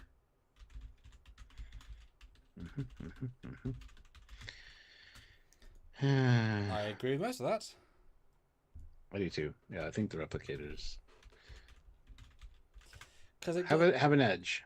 Have an edge. because it's just not warfare versus warfare, right? Because the replicators are actually thousands of small non-ships versus a ship. You know. Mm-hmm. Mm-hmm. All right. Hey, like guys, we have 55 likes, 59 Mm. or 39 of you here. So if you're just joining us, hit the like button. I'd really appreciate that. And 20 votes if you want to read out the poll results. Interesting result, I'd say. Yeah, 23 votes. Who wins? The Rosinante or Star Fury? Well, Rossi wins with 52%. Just barely. Almost tie. And it was shifting around a bit. Yeah. Interesting. Now this is a classic. This is a classic concept. So thanks for inputting the next one. If you want to read Yeah. that. Yeah. Fulgor, 50 some kind of currencies. Thank you. BSG Viper Mark II versus the original trilogy X-Wing. Yeah, this is going to need an AI conclusion because they're both very maneuverable fighters. The X-Wing, you'd think potentially is a little better armor because it's got proton torpedoes. There's nothing like that on the Viper. It's just the guns, the wing-mounted guns, to which the X-Wing has more. It has four of them instead of two. I think it would come down to pilot capability. Uh, I mean, the astromech is there for navigation, so that doesn't really help anything. But, ooh, yeah, I don't know. Vipers have turbo, so I don't know if that helps enough in a fight to get them away from the X-Wing. I don't know if the X-Wing can quite match that. Well, this is the BSG remastered, so it's not the original one. I know it is. I know it is. Um, yeah, I that's a very close one to call. I think that comes down to the pilot, honestly, because both ships are designed similarly. They're the same size, roughly, pretty much same capabilities. But like I said, the X-Wing has like the proton torpedoes. I think it has two or a couple that are loaded in the bay. There's not very many, but it still has that extra punch if it needs it. And of course, it's got the different firing patterns. You can fire all four at once in a much stronger blast, and they take longer to fire. Or you can like do the cyclical thing, or like the back and forth. There's different firing patterns with different intensities of weapons fire for that. Where the Viper, I don't think has any of that capability. Um, yeah, maneuverability wise, I think they're pretty equal. Yeah, I think it's a pilot issue here. I think that's what it comes down to because they're just so similar in design. Even look, they got the white body with the red stripe, right? So, um, and it's again, the X-Wing has four engines as opposed to the Viper's three. So does that make it more powerful, more maneuverable, faster? Don't know. Uh, there's a lot to consider here, I think, and I think the X-Wing probably has the edge slightly because of, like I said, more cannons and the proton torpedoes. Maybe because it has another engine, it's a little bit quicker. I don't know. Yeah, this is a tough one, and it's a pilot issue. It really is. Yeah, this is a tricky one because the BSG Viper is far more maneuverable, but that's because it can use thrusters to make 180 turns in like 1.3 seconds. It's kind Yeah. of absurd, right?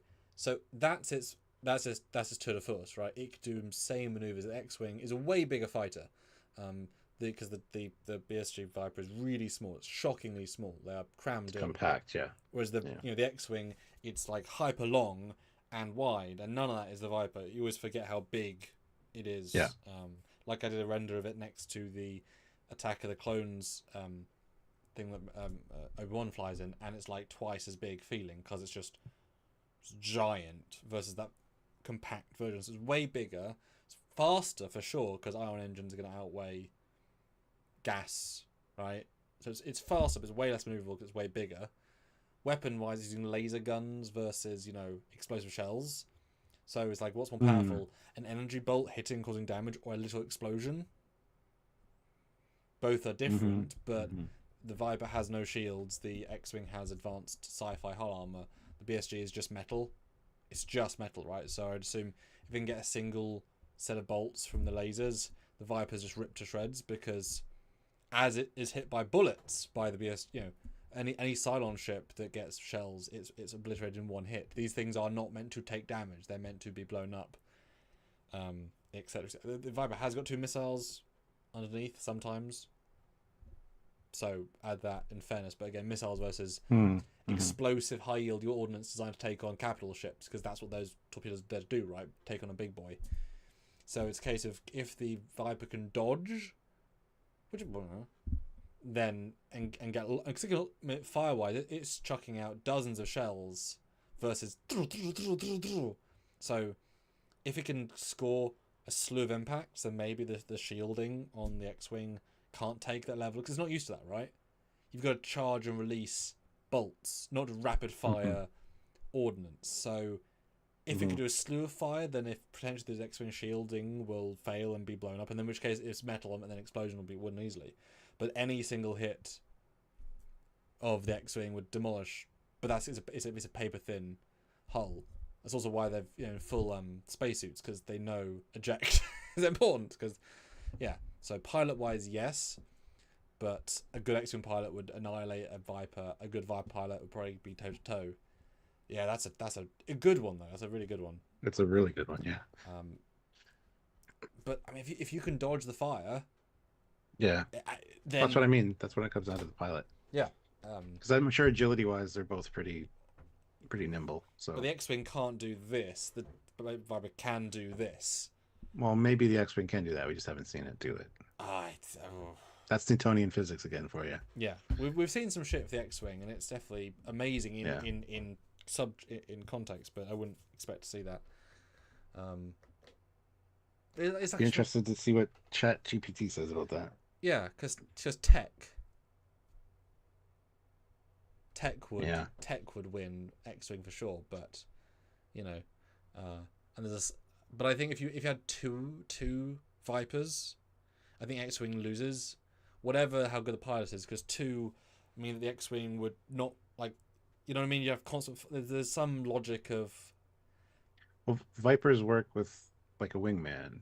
That's very, very effective in a fight. But you got to think the X-Wings have squadrons. Well, I know. Numbers it kind of noodles itself out. But I mean, if the Viper A can dodge the fighter, because there's no side firing weapons the X-Wing, right? So X-Wing has to fight against a single Viper.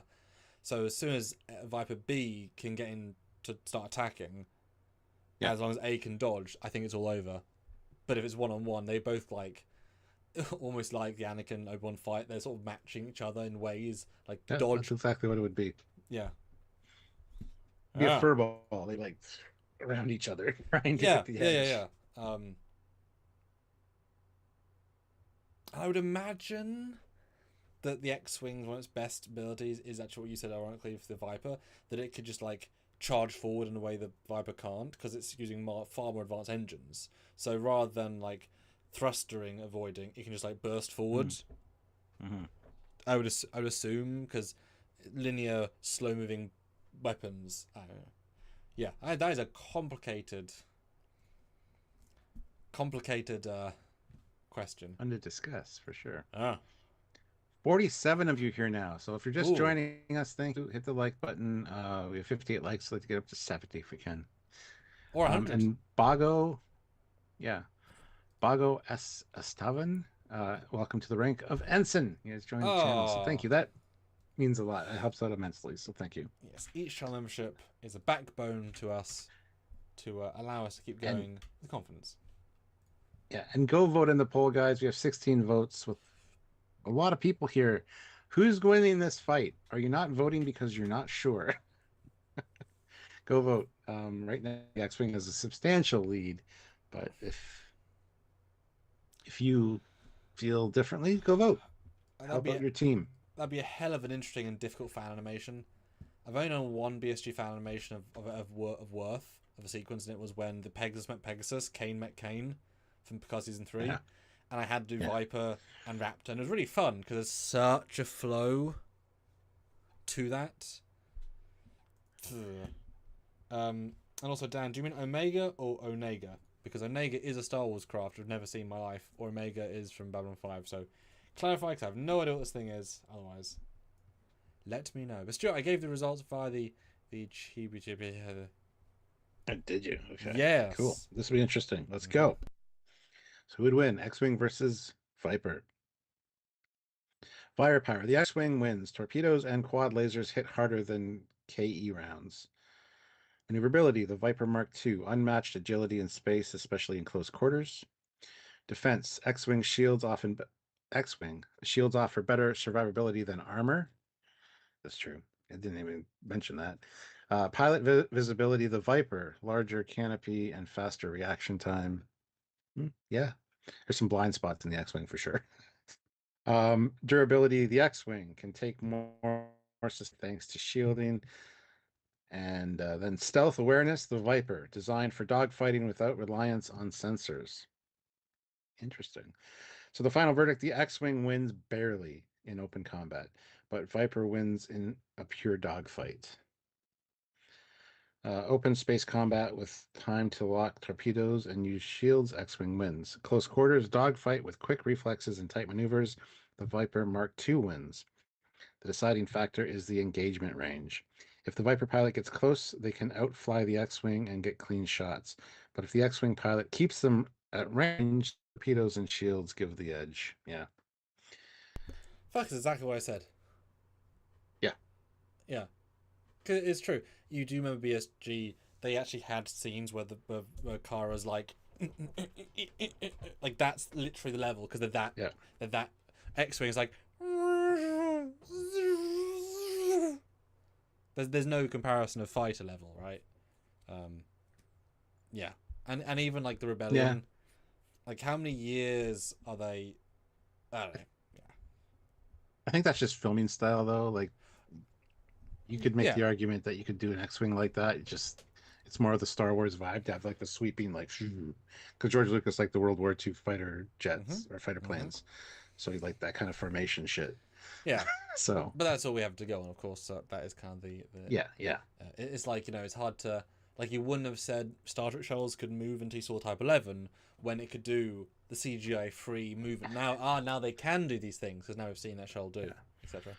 But actually, having said what I just said, I just had the revelation that the Viper has thrusters everywhere on it to do that. The X-wing we don't think does. We don't see any. They're never used. So you might be right on that. That the thrusters make the difference. Yeah, like I said, it could do literal 180 turns. The X-wing can in no way do that. Even if it's maneuverable, it cannot do that. That's also part of why it's so small. It can allow itself to be thrusted. Yeah. Yeah, it's a very interesting. It's a very non-comparable and yet comparable fight. Yeah. Yeah. Very nice. All right, that's a good one. Benjamin Stone, 5 pounds. USS Salakaco versus the Roger Young from Starship Troopers. Both troop ships with landers.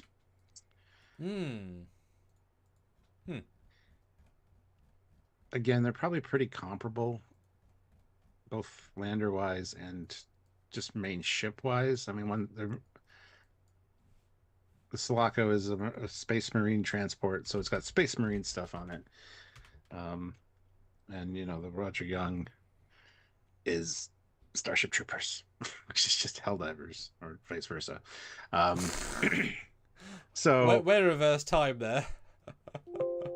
So I think it's again it's like the X-wing versus the. It's the same but different. Same thing. Maneuverability wise, they're huge, they're lumbering, but the drop ships have the same type of capabilities. Got cool factor, honestly, for the Salakaco dropship because of the way the wings fold out. Whereas the Starship Troopers one is just a simple ship that goes down, right?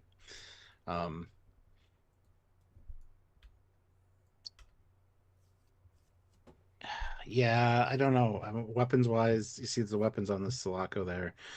You see the weapons on the Roger Young. What? Yeah, on the Roger Young. So I mean, it's pretty evenly matched. I think it would again just come down to crew capability. Because I just picture two pirate ships in space just coming side by side and cannoning each other. And I'm not sure what kind of weapons any of the dropships would have, but I'm sure there'd be a few for like. There'd probably be a few for when you're coming in for extraction, like you just can take out one or two things on the ground to protect your people, but nothing super like heavy duty. And they'd just be bullets. Yeah. They both use bullets, just fancy bullets, right? Yeah. Yeah, see, this is a really interesting parallel because they're both just one's an aircraft carrier and one's a people carrier. They're not warships, surely. I never thought of either as warships, right? Mm. So we've never seen either do anything warshipy. They've never Yeah. fired guns. They've never had shields. They've never done anything of meaning in that format except launch things. And the Salakaco, I always thought of as a true A to B. We've got Marines. We are here to go into orbit, launch things, do some stuff. But who are we fighting? Yeah. There's no aliens except the alien in the universe. They're fighting other civilian craft. In which case, they're the military. They have bigger guns, right? It's a non-fight. And Yeah. the Roger Young, it's all about we have cool space tech, awesome. We have big guns, cool. But we're going to launch thousands of troops every minute and then get hit. Because they're also not shooting, things in space. They're both space military, so both it's kind of almost who they can launch. But the Roger Young can launch, I would assume, thousands more people, or at least hundreds more people than Salakaco, which is, You kind of get that vibe, for sure. Roger Young is about sardines in a tin. Salakaco is about a crack squad with their resources. Right? Like, even And just the the way loader. Well, yeah, well, exactly, yeah, because they have space, like they have a dedicated space for stuff. Whereas, but I would assume Roger Young just because it's more advanced in all the ways. I mean, the fact that FTL tech is FTL tech and not just cryo sleep tech. I mean, that's a very good equal. Yeah, I like that. Yeah, because Salakaco just goes forwards very slowly. very well, until it gets there. Yeah. Yeah, that's a really interesting non-fight. But Colonial Marines, better soldiers, because the Colonial Troopers are just cannon fodder. But if you've got 50 Colonial Marines with their big-ass guns just shooting up Colonial Roughneck, the level of firepower is so different.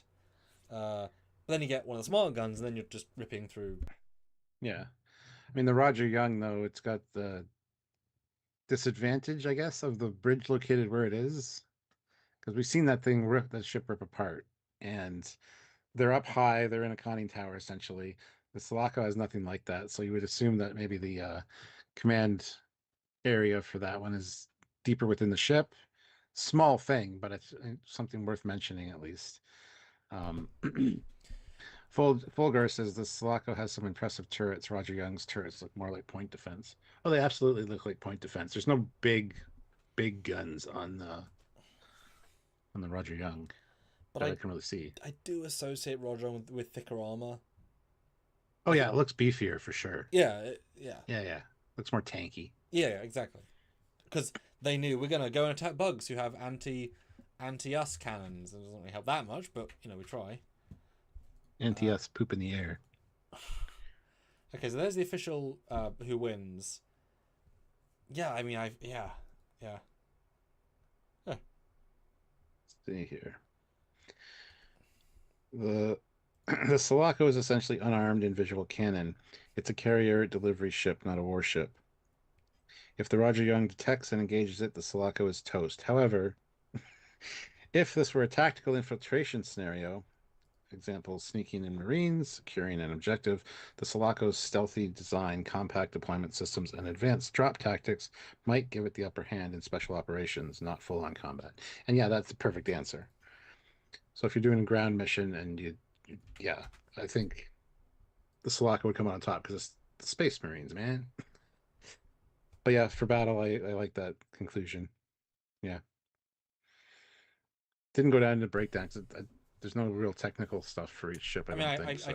I just skip that. No. It's fine. It's fine. But I like this. I like the summary like that. That was good. In terms of the actual official breakdown, Roger Young wins 3, Salakaco wins 2, 1's a tie. Yeah. I mean, it's such a there ain't canon on this, guys. But a good debate. I would certainly be a very fun thing.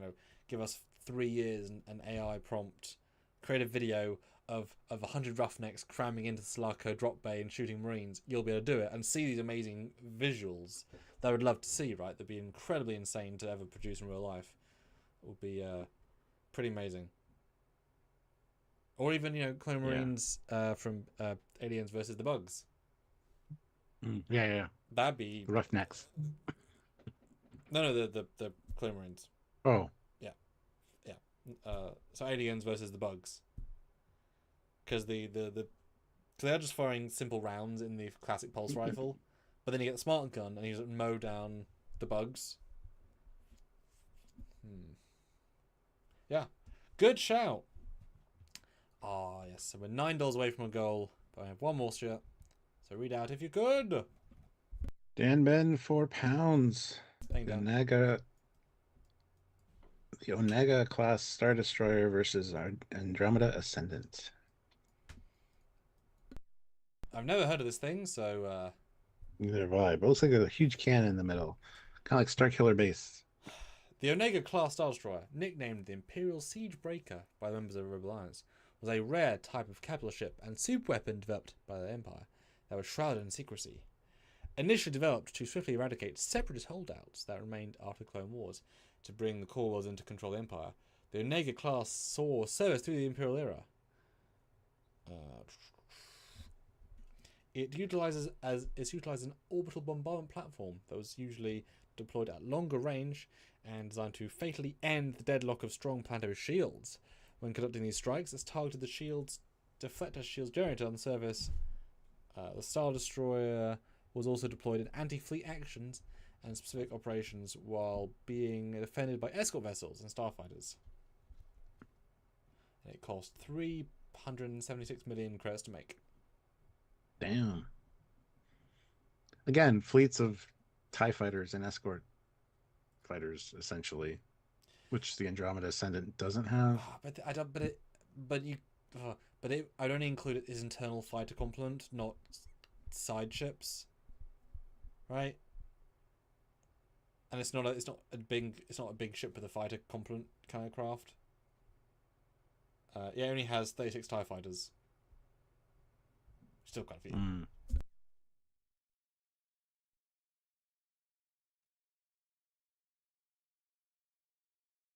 Yeah. I mean, Andromeda just looks more advanced. And the Andromeda, And for so many- reference, has 16 weapon drones, 8 advanced drones, 36 tactical fighters, 76 strike fighters, and 12 Phalanx war pod of also fighters. So it has, like, say 130 fighters and 30 drones. So Andromeda wins. Yay! Yeah, and you can send drones to just annihilate things, not have to worry about people being hurt as well. Those are pretty strong drones, actually. Yeah. Well, it's sort of similar to one of the earlier ones of sort of super weapon grade versus insanely powerful warship. Yeah. So Yeah. one hit versus everything else. And Star Wars shields aren't exactly that powerful in the grand scheme against non-Star Wars things. Like, I would think Andromeda would wipe the floor with this thing in very few minutes. I think so too. And Andromeda is shockingly movable. That's kind of one of its charms. It's big in the galaxy and yet it's movable as a sovereign, plus some. And it has many different weapons and fighters. Yeah, it would. And slip fighters are they're far more comparable to a Viper maneuverability wise because they like swoop in extremely quick formations. So they can't actually turn as quick, but they have a lot more maneuverability than a TIE fighter, I'd say, which are great but not as powerful. But let's finish the last poll and do this last one, and then we can close out. Who wins? X-Wing 64%. Interesting. Did not expect that. Fulgar says apparently the Roger Young is about twice the size of the Salakaco. Yeah, it does make a difference. Yeah, I would buy that easily. It's a big ship. Yeah. This one I'm going to just say the Ascent Andromeda because yeah, I just know more about it than Yeah, I mean, even a normal Star Destroyer, I'd have a hard time thinking Ascendant couldn't win. yeah. It's kind of a beast. That's kind of the point. Like, it's a fleet fighting ship. It's designed to take on an entire fleet and shoot through it to be fine, and launch fighters and shoot fighters, and have big neutron bombs. I think it can shoot. You know. Mm-hmm. Yeah. I want to do some stuff with it. I like the design. You know I do. Mm-hmm. It's a bit fancy. So vote in the It poll looks right like now. it looks like Charles Xavier's Cerebro headset. Mm. Yeah. I ain't going to disagree. I ain't going to disagree. But is that a bad thing? No, no, no, no. No. 52 of you here. If everybody's hit like, that's awesome. But if you haven't hit like, because I'd like to get to 60. That's another 2 likes to go. Mm-hmm. So, yeah, I think we're wrapping it up here. So, this has been fun. When it wasn't everything against the Borg cube or person against people. But also, we love our fans for their creativity and joy they bring us. Yes, Without but I them, mean, there'd be none of this. we'll have dedicated things like person versus person from sci-fi or something. It's true. Just I don't like it being pulled into ship conversations necessarily. So, what the hell is that? Borg cube versus Borg cube. Replicator, kind of, but not really. I was gonna say, yeah. I like It's like a big fish. I do quite like the idea of it like launching replicators. It's got a little mist of things. Like the nano cloud. Oh, it all comes full circle with the AI it knows. Yeah. So Stuart, 2 more days of the month. Are you doing anything? Am I doing anything? Because I might do something on Saturday for you all. That's the last day of the month. Whoa. I have a party tomorrow on Saturday. And tomorrow I got quite a few things to do because we got to get stuff ready for the party. So, That's yeah, at the house. yes, The old. yes. I love how when it's your party, you do most of the work. I feel they just show up. Tell me about it. I have to cut the grass. I have to clean out the deck. Got to do all that shit. Get the house ready. Although nice excuse for you to have a tidy place. You like a tidy place, so if that's the I do. excuse. It's always pretty tidy. It's never dirty. Really, It's just well, cluttered. You cluttered. Yeah. Shut up. Which year was it you got a tricorder? Was that last year? What do you mean? What? Did you get a tricorder? You're like, oh, we got that tricorder. I was like, whoa. You did a Oh video. yeah, that was for my 50th. Yeah. Yeah. I was like, oh, a tricorder. Amazing. This one, the Yeah. Leadenberry one. Yeah. It's a great gift. Yeah. Yeah. Classic for real, $2. Hey, I super in something for the very end you missed. Oh, so the very first one. I don't want to see it. Thank you though.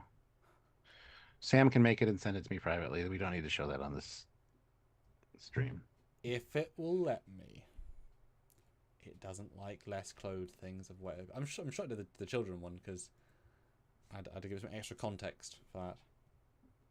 Yeah. So, in case anyone was wondering, I'm a butt man, but stream friendly Mecha Musumi girl as present for Stuart at the end of the stream.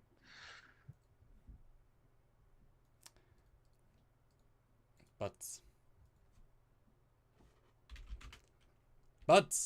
He likes the butts. We'll wait. We'll do what we can, and we'll see here. But yeah, we gotta be careful what we put up there. Don't learn too many things. And funny, even though the Galactica was in the thumbnail, no love for the Galactica. Yeah. No love. No love. Okay, I have an idea. So yes, yeah, another 2 likes if we could. If you haven't hit like yet, would be great. But yeah, hope you guys have a good weekend and just good all that jazz. We'll be back next week, of course. I have a tremendous birthday party, Stuart. Happy birthday once again. We will. Thank you. We will plan the plans, other plans of plans to celebrate said on this channel. Classic for real, $2. Oh. Butts with one and with one T. What? I'm so confused.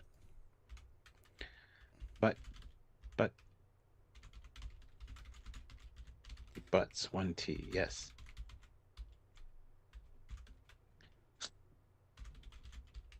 Okay. For your prompt, just put one T on your butt, I guess. Okay, I'd be asking for it to do something. Let's see what happens. It's gonna blow up. Maybe. Yeah.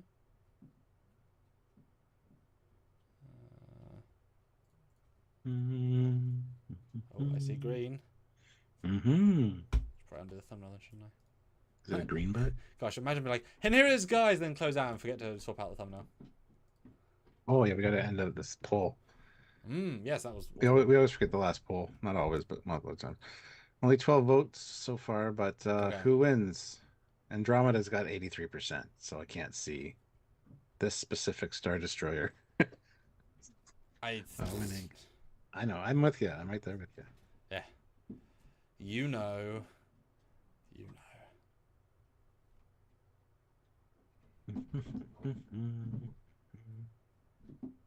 Okay. I think we might have something. Can you try and do this, but inside of your content policies?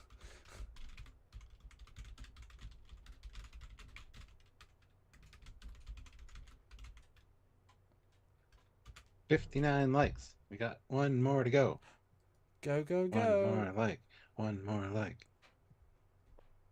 Go, go, one more like.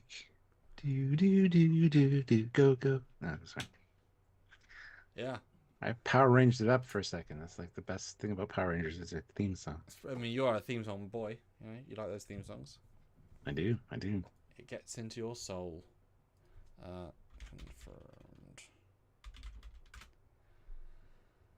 I'm trying to talk to it as if it was a child. It's like Mathazar. As if it were a child. Explain it to him as you would a child.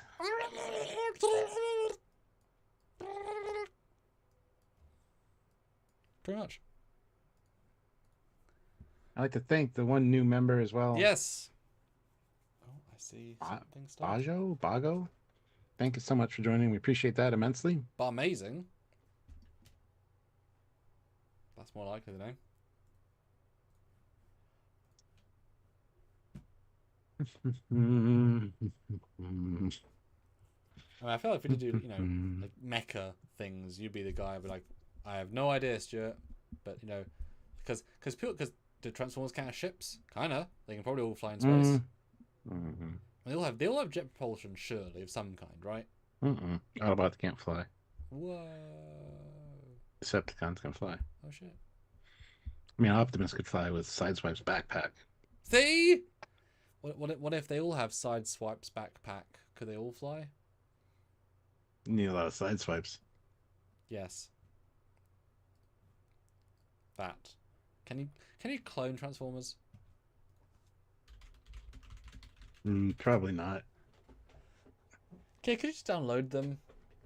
No, you need their spark. It says no. I've had 3 no's, so no. We can't make that person in a No more naked style with Stuart. I said put it with him in his garden, amateur style, trying to do as many non-things. It says no 3 times, so no. We tried. We'll call it there, but I'd like to welcome Wisconsinite to the channel. Classic for Real gifted 1 membership, so thank you so much. Sorry, Classic, we can't do the thing you want. But yes. Anyway. Until next time. He is Commander Cocky. He's got a voting. He froze on my screen, so I don't know if he said it, but that's funny. Okay. Bye guys.